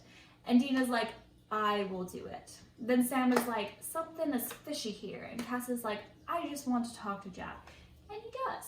Dean rolls up with the gun. Sam finds out that Chuck has been manipulating them and likes to watch them suffer as his own personal TV show. So he goes to stop Dean. Dean is about to shoot Jack, but he can't do it. Chuck gets angry that he didn't follow the plot line, then kills Jack himself, and then releases Hell on Earth as punishment. What I liked. The beginning of the season, where it was the co-parenting family unit. Dean and Jack were bonding. Jack was calling all three of them his dad. Cass and Jack were gems. Sam and Jack had some cute moments. The episodes where Jack was dying and died were phenomenal. I loved it all. Give me this shit, okay? Supernatural, if you're not gonna be like good, give me the co-parenting unit, okay? That was where you shine. Dean as Michael, specifically Dean in the Peaky Blinders outfit, it was truly an amazing decision. Overall, I thought the plot of the season actually flowed well, and I think the transition from Michael being the villain to Jack being the villain to Chuck being the villain was well done. I loved the way that Jack without a soul was handled, barring the consequences of Dean and Cass fighting for like no reason. Dean. And the drama of killing Mary. I think they did a great job of showing his struggles to be good and still wanting to hold up those values that his fathers taught him, but like not having a soul, so he didn't know how to properly execute those. And I think that him getting angered at being called a monster, soulless, made sense because that was his fear. And of course he doesn't have the best handle on his powers, so it results in problems. And I think that was super interesting to explore. I also liked Nick's plot. I liked how he was searching for justice for his family, and then in the course of his investigation realized that he actually liked Lucifer and the way it made him feel and the power he had with Lucifer. And he started murdering and acting like Lucifer, and even went as far to try to bring him back. I think that was such an interesting concept to explore, and I think it's understandable that after years of being Lucifer's vessel, he would have Stockholm Syndrome and would have grown to like Lucifer. What I didn't like. I think the thing that bugged me the most about this season was not that Jack accidentally killed Mary. That was an interesting plot choice. I wasn't mad about it. I just hated how Dean handled it. Like, hated it to the point where I was about to write Dean off. Him manipulating Jack into going to the Malik box was the most disgusting thing I have ever seen. Yes, I know Sam was there, but it was Dean's plan, and Dean kind of made him go along with it, and Sam did feel bad, so I blame Dean. To this day, even though I own a cardboard cutout of him, I am still utterly pissed and disgusted with how he acted in that moment. The only reason he gets like any sort of forgiveness is that he was grieving and Jack did accidentally kill his mom. That being said, I want to make this clear. Dean has every right to be angry at Jack. Like, even though it was an accident, and he didn't mean to, and there were many factors that went into it that make Jack like not as culpable of as a straight murder. Because it was just an accidental release of his powers from his anger, and he lost control while telling her to go away, which made her disappear. Like, you'll notice I'm not mad at Sam, and Sam was complicit in the Malik box thing, but like, I think Sam like realized the problem and was able to backtrack. But Dean, I know he didn't shoot him, but Dean... Hi, editing Maya here. I didn't finish my point on Jack because I got wired up about Cass, so let me just do that right now. Basically, I don't think that anyone, no matter what they've done, deserve to be treated the way that Dean treated Jack. I do understand that he did accidentally kill his mom, but I don't condone locking someone in a coffin for all of eternity. And yes, Jack is immortal, so it would have been all of eternity. That's I don't like that. Feel free to disagree. I just feel like that's a very harsh punishment, especially because there were factors that definitely did make it an accident. It's not just the way that Dean treated Jack. It's the way that Dean treated Cass after Mary died. It was inexcusable. I was extremely off the Dean and Cass train, actually. Like, I was disgusted with his behavior towards Cass and his reaction to finding out that Cass didn't tell him that Jack sizzled a snake to a crisp. It was like so over the top and so uncalled for. I understand he was grieving, but oh my god, so was Sam, and he didn't act like this. I know that Cass should have told them, but I want to make it abundantly clear. I think everyone was well aware that something was going on with Jack, and just because Cass saw Jack sizzle a snake to a crisp does not mean that Cass was like the only one with the knowledge that Jack might not have a soul. Like, Cass just went to go see if he could like call Chuck so he could maybe like come back with a solution. Like, Dean, you've withheld way bigger information. You have lied about way bigger things. This is like such a small little cog, and I just want to say, like, this is basically like blaming Dean for Kevin's death. Or like, if I, like, okay, this is the equivalent of how he was blaming Cass. It's like if my best friend and my mom were to go on a walk together for like some reason. I don't know why they're on a walk together. It's irrelevant to the story. They're on a walk together and they're like walking down the street and they're crossing the street and my mom just happens to be like a bit ahead of my best friend, right? And so this car comes and accidentally hits my mom, and my best friend didn't have the time to like was in such shock, couldn't yell out to like say like stop. Maybe she could have like grabbed her away or something. Like, she technically could have done something, but it was like a small minute chance that it would have changed anything, you know? Like, at the end of the day, you're acting like Cass is the one who killed your mom. No, Jack killed your mom, okay? Cass withheld a teensy bit of information that, yes, may have changed the course of events, but he could not foresee this happening. No one foresaw this happening. There is no reason to sit there and blame him because he didn't foresee events that, like, were unforeseeable, okay? There's no possible way he could have known that if he had just held off the information for that amount of time, because he was literally going to go tell them.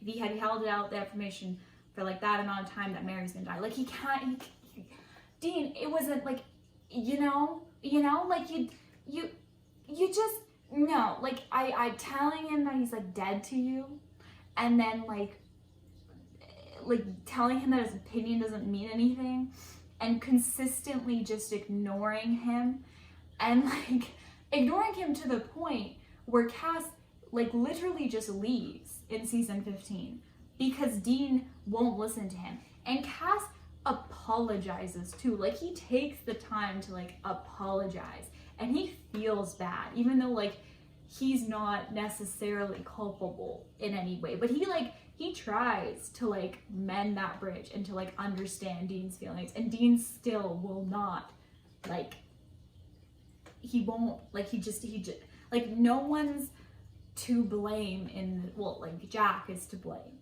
but like you're all to blame. You're the ones who brought him back with using powers that were gonna drain his soul, you know? Like it was a risk you guys were willing to take, and then he drained his soul to save you guys, right? Okay? And then he gulped up some power, and here we are, okay? He didn't have the wherewithal to properly process a situation because he didn't have a soul and his emotions weren't the same. He doesn't have the wherewithal to properly control his powers when he's angry. So of course, power is just released from him. We've seen this before. Like, it's just, everyone is as culpable as Cass. And Sam even makes that point. Sam even makes that point, okay?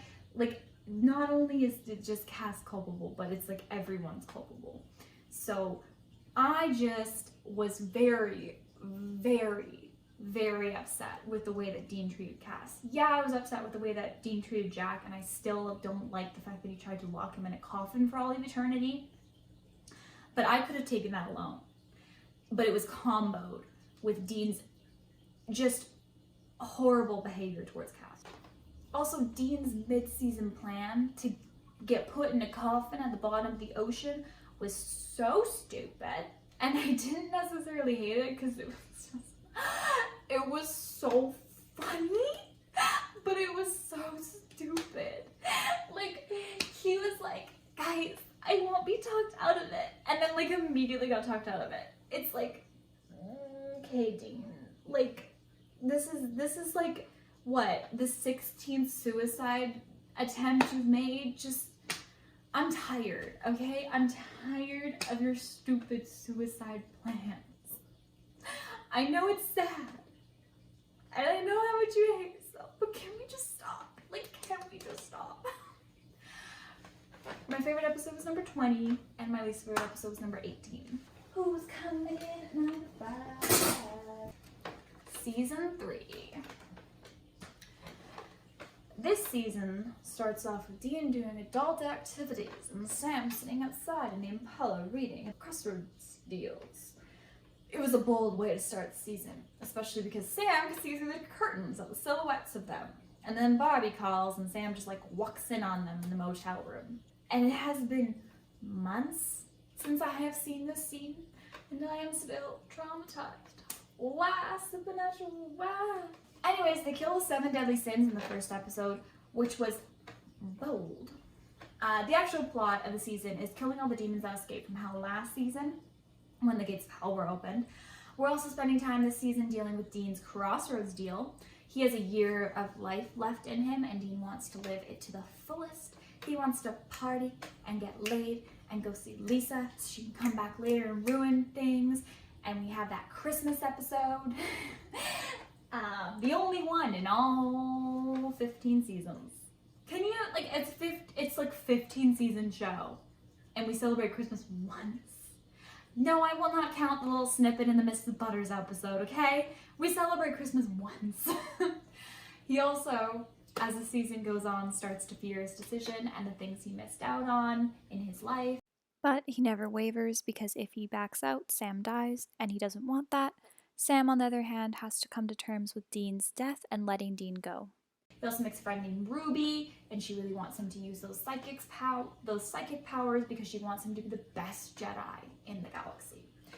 Sam also becomes increasingly darker throughout the season as his anger towards Dean and not being able to save him start to change him as a person. They find out that Lilith holds Dean's Crossroads deal contract. They try to kill her using a demon light. They fail miserably. The season ends with Dean's contract ending and he's in CGI hell now. What I liked, the focus of this season. This season was short and concise, which meant that there was less room for filler episodes. That has nothing to do with the plot. I liked how Sam got progressively darker and darker throughout the season because he was having trouble coping with losing Dean. Also, the entire Dean coming to terms with his own death was so well done. At first, we were living life to the fullest because there was time, but the closer he got to his contract coming to an end, and the more information he got about hell, like how demons were humans once who were tortured so much in hell they became demons eventually and started to torture. The more scared, he got, and eventually he did come around to trying to get out of it, but he never wanted to go back on his trade. In the end, he accepted his death and realized there was nothing more he could do, and he could rest easy knowing he died for Sam, and he doesn't regret that decision. Also, Bella. I love Bella. Like, to this day, she's probably one of my top characters. I love that she was involved in the underground trade of supernatural items, and I love that she wasn't a hunter, but still involved in the supernatural world. I loved her arc and how she actually made a Crossroads deal with Lilith, and she had only cozied up to the Winchesters in order to get the cult from them, and for Lilith, so that she could get out of her deal herself. She made the deal presumably to kill her abusive parents, and I just thought that was such an interesting deal to give her. And even though she desperately wanted out of her contract that she made as a kid, she didn't regret the decision she made. I just thought that last interaction with her and Dean, where Dean told her she could have asked for help, and she said that she knew, but desperate people don't think straight, and then died helping Dean out by revealing the name of who holds his contract, was such an amazing way to end her character. It was tragic, and it was sad, and it leaves you with a nuanced character who we never got to know too much about, but can still understand that there was so much more to her than meets the eye, and it was heartbreaking, for me at least. Also, I was a huge Dean and Bella shipper. They had amazing chemistry. What I didn't like. They killed the seven deadly sins in the first episode, and I will never get over that. Isn't that like an entire season kind of dealio? Like, all 7, so easily. It was just so frustrating. Supernatural having Ruby make more bullets to go into the cult so they could continue to use their stupid gun ex machina was annoying.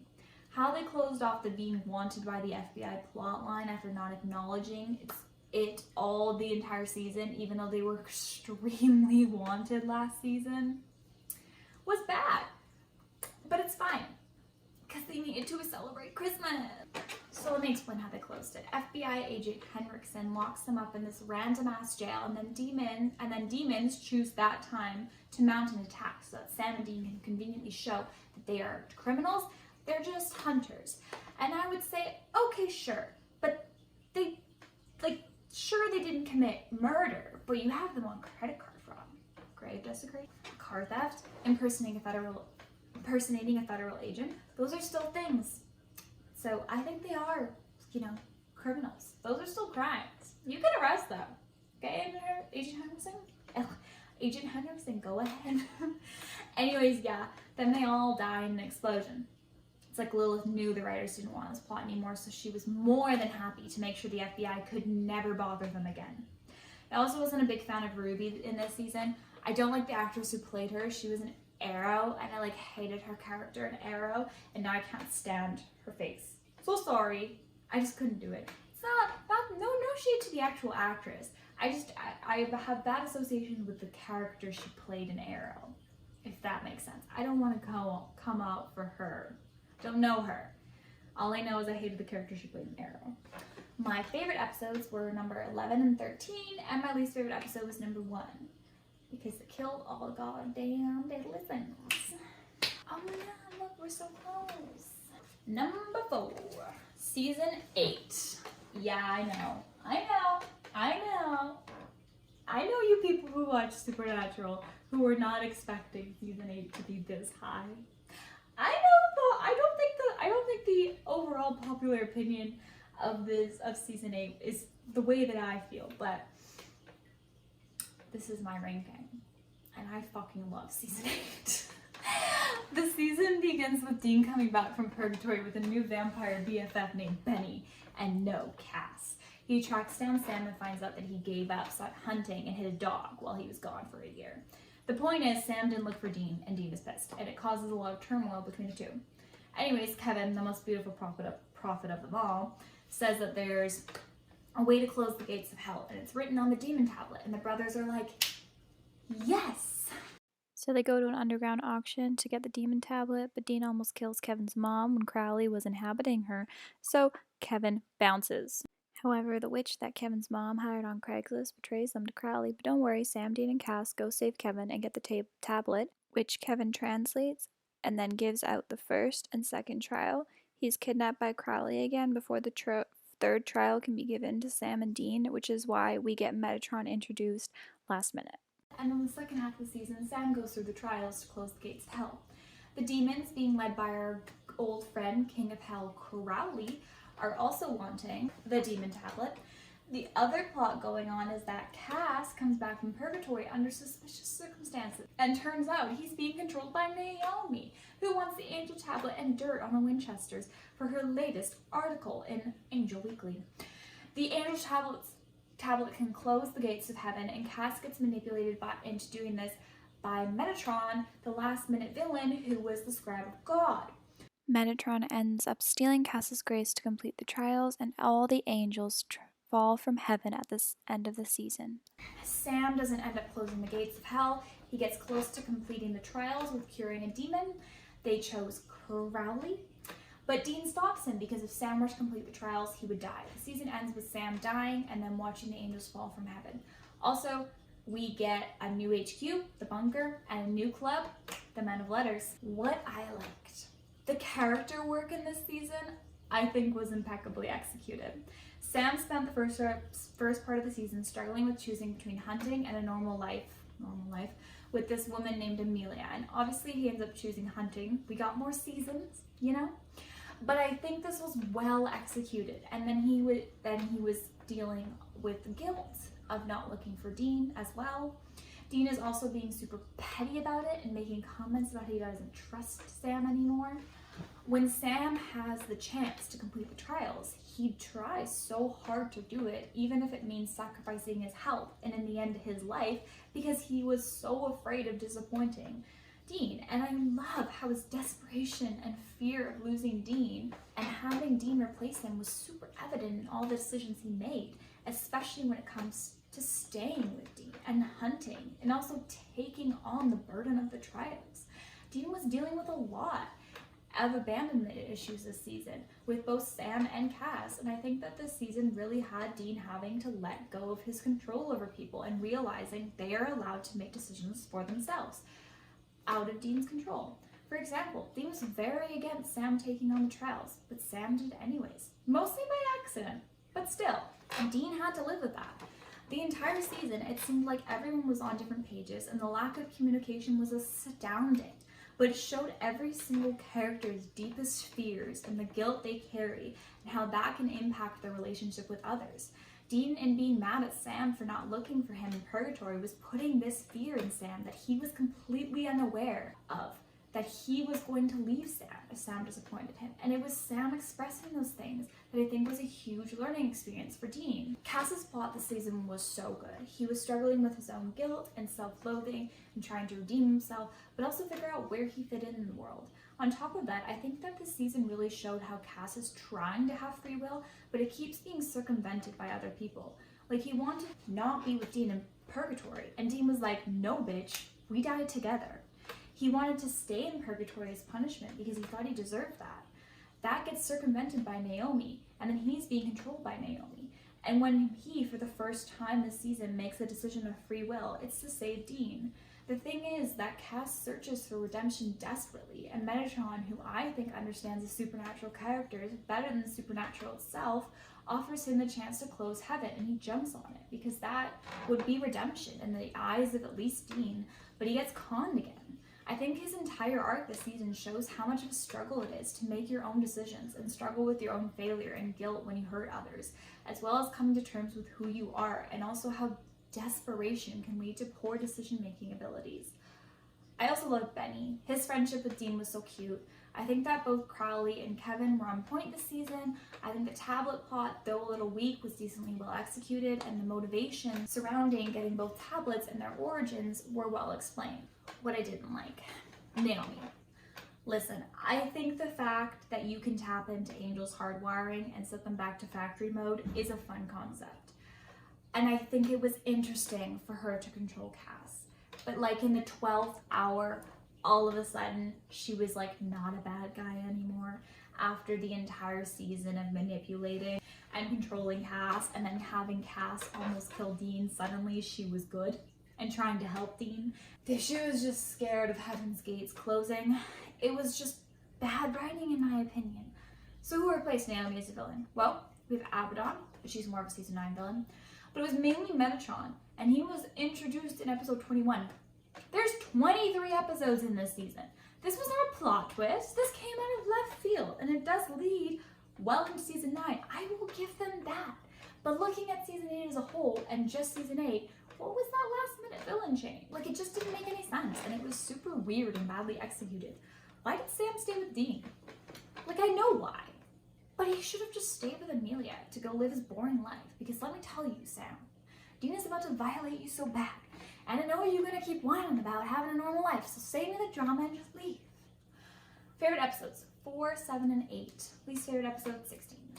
Okay, down to the top 3. Coming in third place, season 5.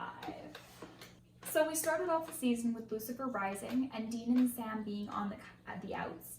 We had some fun Dean and Cass bonding moments, and Sam learned that he was Lucifer's vessel, and that basically Sam and Dean's destiny is to be Michael and Lucifer's vessel, and for one to kill the other. My favorite ending, if you will. Me and Chuck, so much in common. The season is basically about stopping the apocalypse from reaching full throttle and destroying the world, as well as resisting their destinies to be vessels and kill each other. They have to stop the 4 horsemen of the apocalypse, and Cass is on a mission to find God so that he can stop the apocalypse. Sam and Dean also have to relearn to trust each other after Sam's betrayal of Dean last season. We get more mature communication and some growth. They find out in episode 16 that God literally doesn't care. Little do they know, he's writing fan fiction of them as PJs, and they're his favorite TV show. Anyways, they're all about to give up, and Dean wants to become Michael's vessel because he's lost faith, and it's a whole thing. Anyways, Gabriel comes in clutch in episode 19 and tells them that the way to defeat Lucifer and end the apocalypse is to collect all 4 rings of the horsemen. Luckily, they already have 2 of the rings, so that's bloody convenient. They go and get Death and Pestilence rings. Death just has a chat with Dean and gives him the ring, and then Pestilence dies so quickly it's not even worth mentioning. Then the master plan is for Sam to say yes to being Lucifer's vessel and then retake control and force Lucifer into the cage in hell and that they broke him out of before. That will be opened using the 4 rings. It's together. Also have this half-brother named Adam, introduced last season, presumed dead, actually not dead because angels. He becomes Michael's vessel, and the finale is Dean reaching through Lucifer's control over Sam using the power of brotherly love, Sam forcing Michael and himself into the cage, and Cass threw a Molotov cocktail at one point at Michael. And then everyone died, but is brought back by God, so don't worry. Cass returns to heaven and Dean, well, Dean goes to live a normal life with Lisa. The season ends with a cliffhanger of Sam being alive, which is fun for no one, and also they kind of hint at Chuck being God, so that's fun. This season, we also meet Crowley, who's amazing. He's a crossroads demon, and he helps them out while also betraying them. He makes a deal with Bobby and takes his soul, which is fun. He's a fun addition to the cast. Things that I like. I enjoyed Sam and Dean communicating their feelings this season. They worked through their problems in a mature manner. In the beginning of the season, it is obvious that Dean is very angry at Sam for his betrayal last season, but he's trying so hard to be mature and forgiving, and Sam just keeps apologizing. And in episode 2, they go their separate ways after having a very open and honest conversation at a picnic bench where Sam decides to give up hunting because he doesn't trust himself anymore, and Dean lets him go. I'm going to be completely honest, this may be the most mature they ever were. The fracture in their relationship was so profound that they did need a break to recover separately before they could work through their problems together, and I loved that. When they do get back together in episode 4, it's because Sam reached out for help from Dean after being afraid of giving into Lucifer. and I thought that that was amazing, and they realized that they need each other to keep each other human. That was a perfect way of showing Dean and Sam's growth, because in season 4, Sam was afraid to reach out to Dean with his soul psychic powers because he was afraid of Dean's judgment. But he learned to reach out, and he did. And Dean, at the end of the episode, does learn that he should be there for Sam so as not to repeat previous mistakes. They then spend the rest of the season working together and communicating and creating better team dynamics. I was just here for that. There were a few bumps along the way, but I think this was a very strong season for the brotherly bond. I also really loved the way that they had Cass go searching for God, and then when he found out that God just doesn't care, he loses faith and he actually is like super depressed. And I think that was such an interesting arc to have him go on, because he lost faith in heaven and now in God, and it's like identity crisis. I love Zachariah. He's just so sassy and so done with Sam, Dean, and Cass's shit. He says this one line in episode 16, and I love it. He says, Lucifer may be strong, but I'm petty. And it's just so bad. But also, like, I'm so petty, and I have solidarity with my petty brother, you know? I can't even explain it. I just love this angel. I thought how they stopped Lucifer and Michael from fighting with the power of brotherly love and a cage in hell was fine. I genuinely enjoyed the last episode of the season. I think it was a nice way to end the show, except the show didn't end, so imagine my surprise. Just kidding, I knew, but still. Things I didn't like. They spend the majority of the season not knowing what to do about the apocalypse and trying to find God, only for that to not work. But in episode 19, they find the solution to their problem via Gabriel's death porn message. And it just feels like so much plot convenience. It hurts. Like, it actually made me really upset. Like, not only did the whole collect the 4 rings and get Lucifer to jump in the cage plan come through exposition super randomly at the last minute, a classic supernatural ex machina, if you will, but they also already possessed 2 of the rings and then got the other 2 within the span of 1 episode. Like, we had all season, but you guys rushed through getting the rings of pestilence and death, and on top of that, war and famine's rings were just stumbled upon. Like, Dean just had the power of plot to cut off War's ring, and they stumble upon Famine, who tells Dean he's dead inside. Oy, Dean. But that's something for another time. Anyways, Sam just kills him because he gets this cravings for demon blood and like drinks some, and then he just becomes like, you know, the ultimate Sith Lord and like kills Famine. It was honestly kind of cool, but it was cheap in the end. Also, I don't think the whole Adam becoming Michael's vessel was handled very well. Like, he was brought in last season and was dead, and then was brought back and then was dead again, and then not dead, and Michael's vessel, and it felt very convenient for the plot, I guess. It kind of felt like Adam had no purpose but to be the alternative to Dean, so Dean could use the power of brotherly love to save Sam. Also, bringing Sam back from the dead immediately after he sacrificed himself to save the world cheapens his death immensely, and I'm so disappointed in how quickly they revealed he was alive.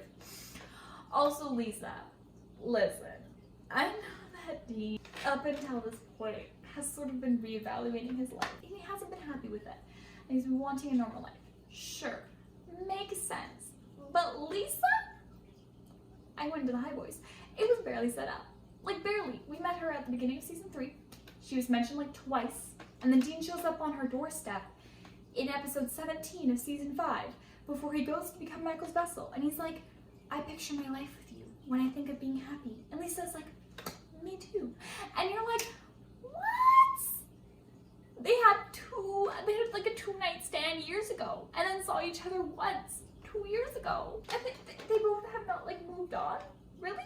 I just don't see it. I mean, it's Dean, but still, I don't see it. They could have given Dean a love interest throughout the entire season, and instead had him settle down with her, and I would have been okay with it. It was just the worst writing of a couple like ever, and it makes me so angry every time I think about it. Then he ends the season going to live with Lisa, a person he's known for like a total of 5 days. She's like a kid too, and she's like cool with this. Lisa, honey, you don't know Dean. You don't know him that well. You've known him for 5 days and he's just gonna live with you? You have a kid, like a young kid. I can see why Dean likes her. The bad parenting. No, like, no shade to Lisa. She seems like a very amazing person. But, why did this happen? It was just bad writing. So So my favorite episodes were number 3 and number 22, and my least favorite was number 7. Okay, coming in at number 2 is season 2. Oh my god, how poetic. Coming in at number 2 is season 2. Season 2 begins right after the most amazing cliffhanger a monster hunting show has ever come up with. A car crash.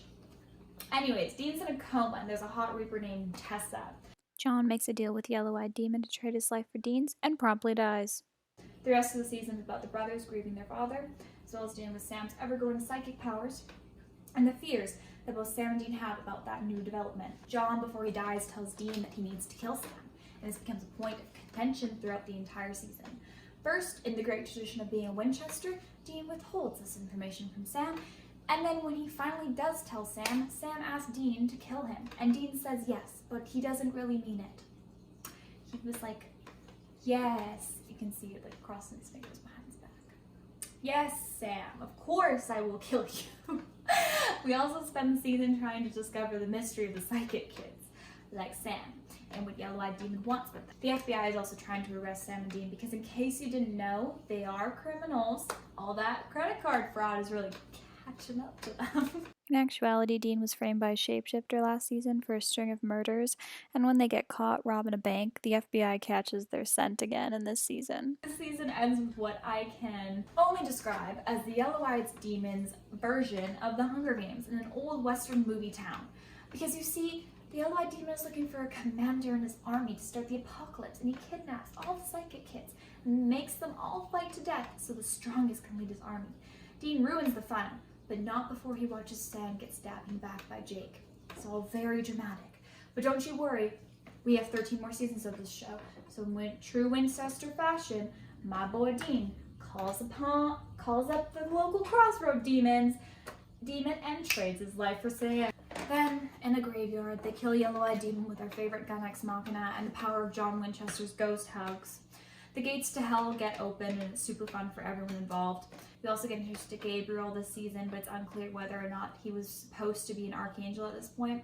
Like, do I give supernatural credit or do I not? You know, what I liked. I loved the grieving this season. I loved watching both Sam and Dean grieving their dad and the different grieving styles we got from both of them. Dean was quite angry and had so much guilt because his dad died for him, and Dean, being Dean, obviously did not feel like he deserved that. Sam's grieving was more subdued, but you could see he had an equal amount of guilt towards John's death because he decided to devote himself to becoming a hunter, the life he resisted so much. Everything to do with Sam's newfound psychic abilities and his fears of going to the dark side were so well done. Sam starting to fear himself and what he could do, while he also watched people in similar position as him go crazy. Not only do we see Sam's struggles with his powers, we also see Dean's struggles with Sam's powers. And the weight that was put on his shoulders by John, who like a dick made his dying words that Dean needed to kill his brother. Oh my god, John.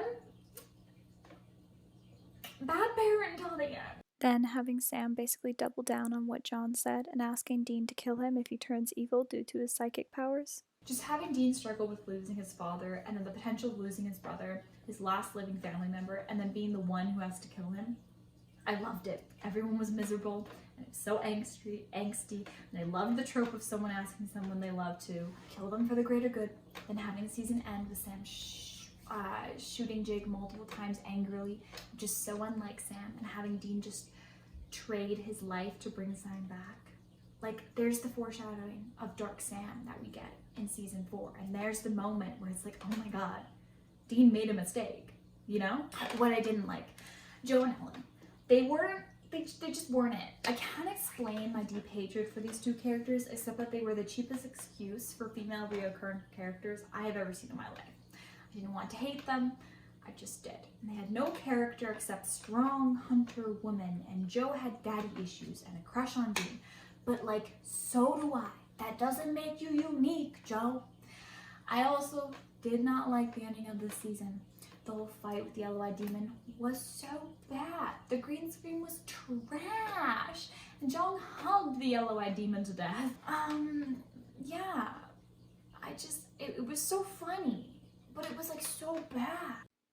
Hi, editing me one last time. Yeah, I can't believe I forgot to say this, but I hated the fact that they teased me and they made me go through the emotional turmoil of the whole Dean having to kill Sam thing and then did nothing with it. Like Dean didn't have a chance to like kill Sam for real. Like, okay, you could argue that him choosing to bring Dean back was like him not being able to kill Sam, but he didn't kill Sam. Jake did. So like what was the point? What was the point? Dean never had the chance to like do that. There was no confrontation where it was like, okay, gotta kill Sam, or Sam was like, hey, now's the time. Like there was nothing. There was none of that. And then they built it up and then did nothing with it. So it just kind of felt cheap. My favorite episodes were number 17 and 18, and my least favorite episode was number 12. Who's number 1? Process of elimination. If you've been paying attention this entire time, then you would know.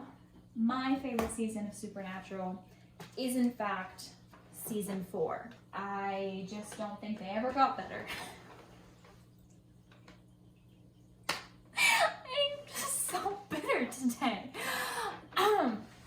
Alright, so we start the season with Dean randomly rising from hell by the angel's hands, and we are told that the apocalypse is nigh, and there are 66 seals that need to be broken, and that Lucifer will rise if the last seal is broken. It deals Sam and Dean being different people after Dean was sent to hell. Sam has turned to a dark coping mechanism for his grief and perceived powerlessness, and throughout the entire season he turns into Dark Sam and drinks demon blood and becomes a literal Sith Lord with some wicked awesome powers against demons and has sex with Ruby. We're all very proud of him. As we know, Sam must get laid in this show. Dean, on the other hand, lived 40 years in hell, 30 of them being tortured and 10 as a torturer, and deals with the trauma and guilt of turning to torture, liking the torture and starting the breaking of the 66 seals. So like, I always joke that Sam started the apocalypse, but it was actually Dean. Like, it was technically Dean. See, Dean broke the first seal. Sam broke the last seal. He also deals with an ever-changing Sam, a responsibility / destiny is thrust upon him by some dick angels.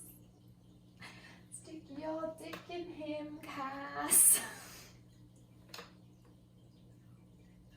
I need to be banned from saying things.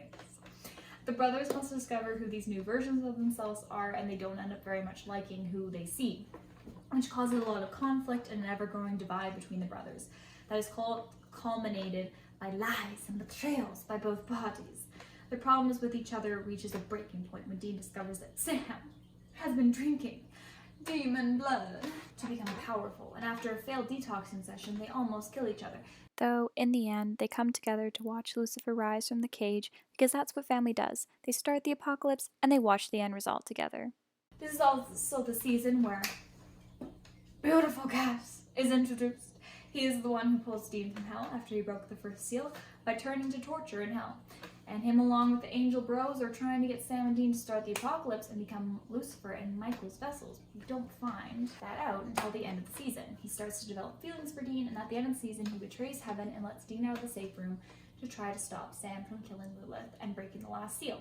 Turns out, Ruby was manipulating Sam into killing Lilith because she was working with Lilith to release Lucifer from the cage and start the apocalypse.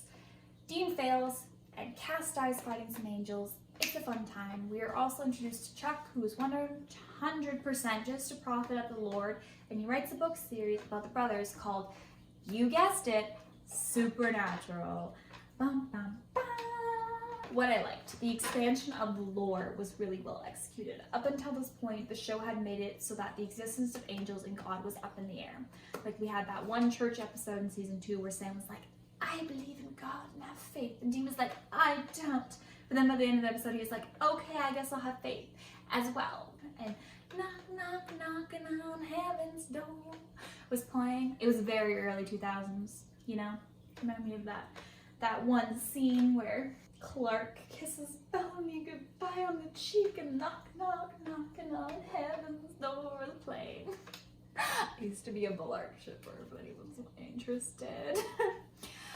So when Dean is pulled from hell and you have no idea how he got out. And then at the end of the episode, we meet Cass, who is revealed to be an angel who pulled Dean from hell. It's such such a cool reveal, and it brings us the gem of this series. Without Cass's existence in this show for the next 11 seasons, I wouldn't have made it past season 7. I would have definitely stopped in season 12. I think not only did the introduction of the angels in the Threat of the Apocalypse and Lucifer Rising really rejuvenate a show that was starting to get a bit stale, but the introduction of Cass changed the dynamic between Sam and Dean to the point where it was such a breath of fresh air to have a character that wasn't a hunter and who actually developed a relationship with Dean that maybe not in season 4 yet, but you know, we were getting there, but a relationship that rivaled that of his with Sam. This was especially nice for me in season 4 because Sam and Dean were not on the same page and they were fighting a lot.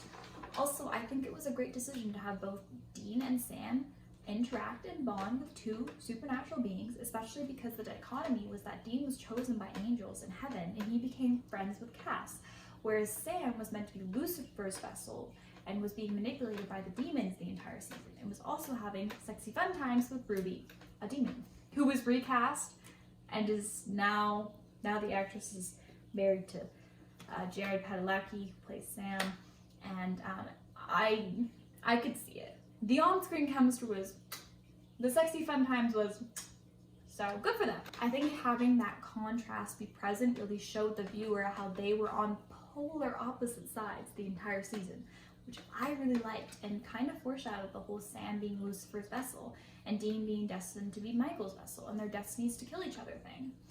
Making the angels the ones to start the apocalypse and having them be just as bad as the demons was an excellent choice. I think Cass's arc was impeccably executed. I like how he slowly started spending time with humanity, and he started to develop emotions and care about humanity and started to show doubts, which for a loyal and obedient angel is kind of shocking. And then how he struggled between his loyalty to heaven and his loyalty to humanity.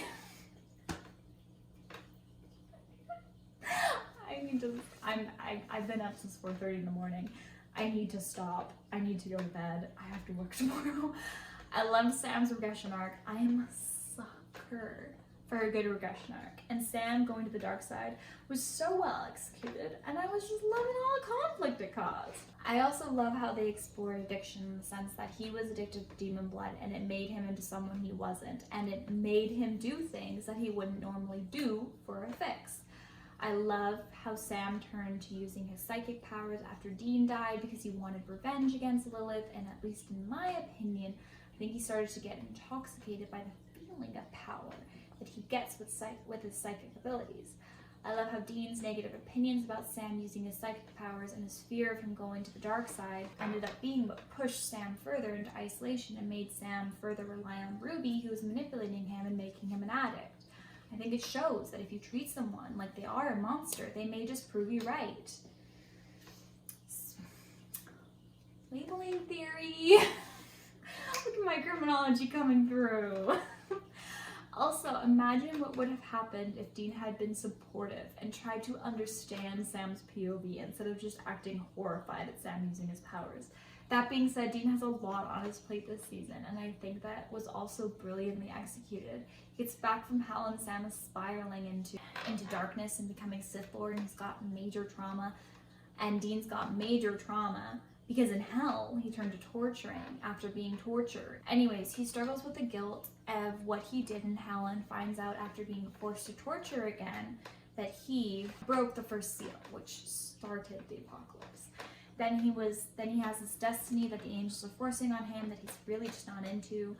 Dean has so much pressure on him this season, especially when it comes to Sam, and the fact that Sam is going behind his back doesn't make it better. And when they have their blowout fight, he's reached a low point and he wants to give up.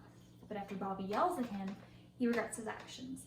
Then he does everything in his power to stop Sam from killing Lilith, and even though he fails, I think it showed a lot of maturity and love on Dean's part to put aside his anger to save his brother.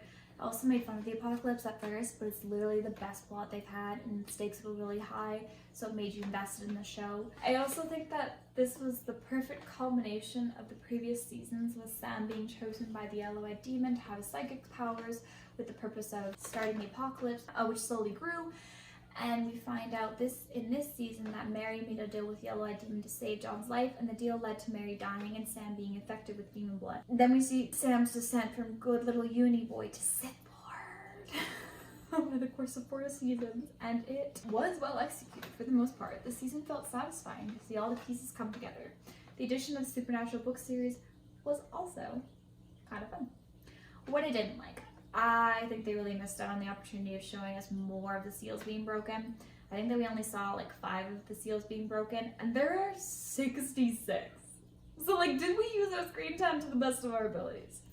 Other than that, I honestly have no complaints. This was a phenomenal season. Thank you so much for watching part 1. Part 2 will be out in maybe a few weeks. We shall see. I'm still getting used to like the technology and stuff like that. Maybe my editing will get better. Who knows? We can only hope. Yeah, so shout out to my best friend Casey for making the thumbnail. It is beautiful. You may notice the lack of the boys in the background. They're in my room because my landlord didn't want them in the living room. Cannot imagine why their unwavering, unflinching, grimacing stare when you walk into the apartment was like a turnoff to her. I don't get it. I really don't get it. Someone needs to like explain it to me. It's not like they're like kind of creepy and make you like jump every time you walk by them. No, they're beautiful. I will hear nothing else, landlord. Anyways, yeah, I can't film in my bedroom because the fish tank's too loud, but also there's a fish tank in here. It's the lesser of two evils. You probably can hear a bit of like water to go down. That's that. Yeah, anyways, I will see you in the next part. Bye.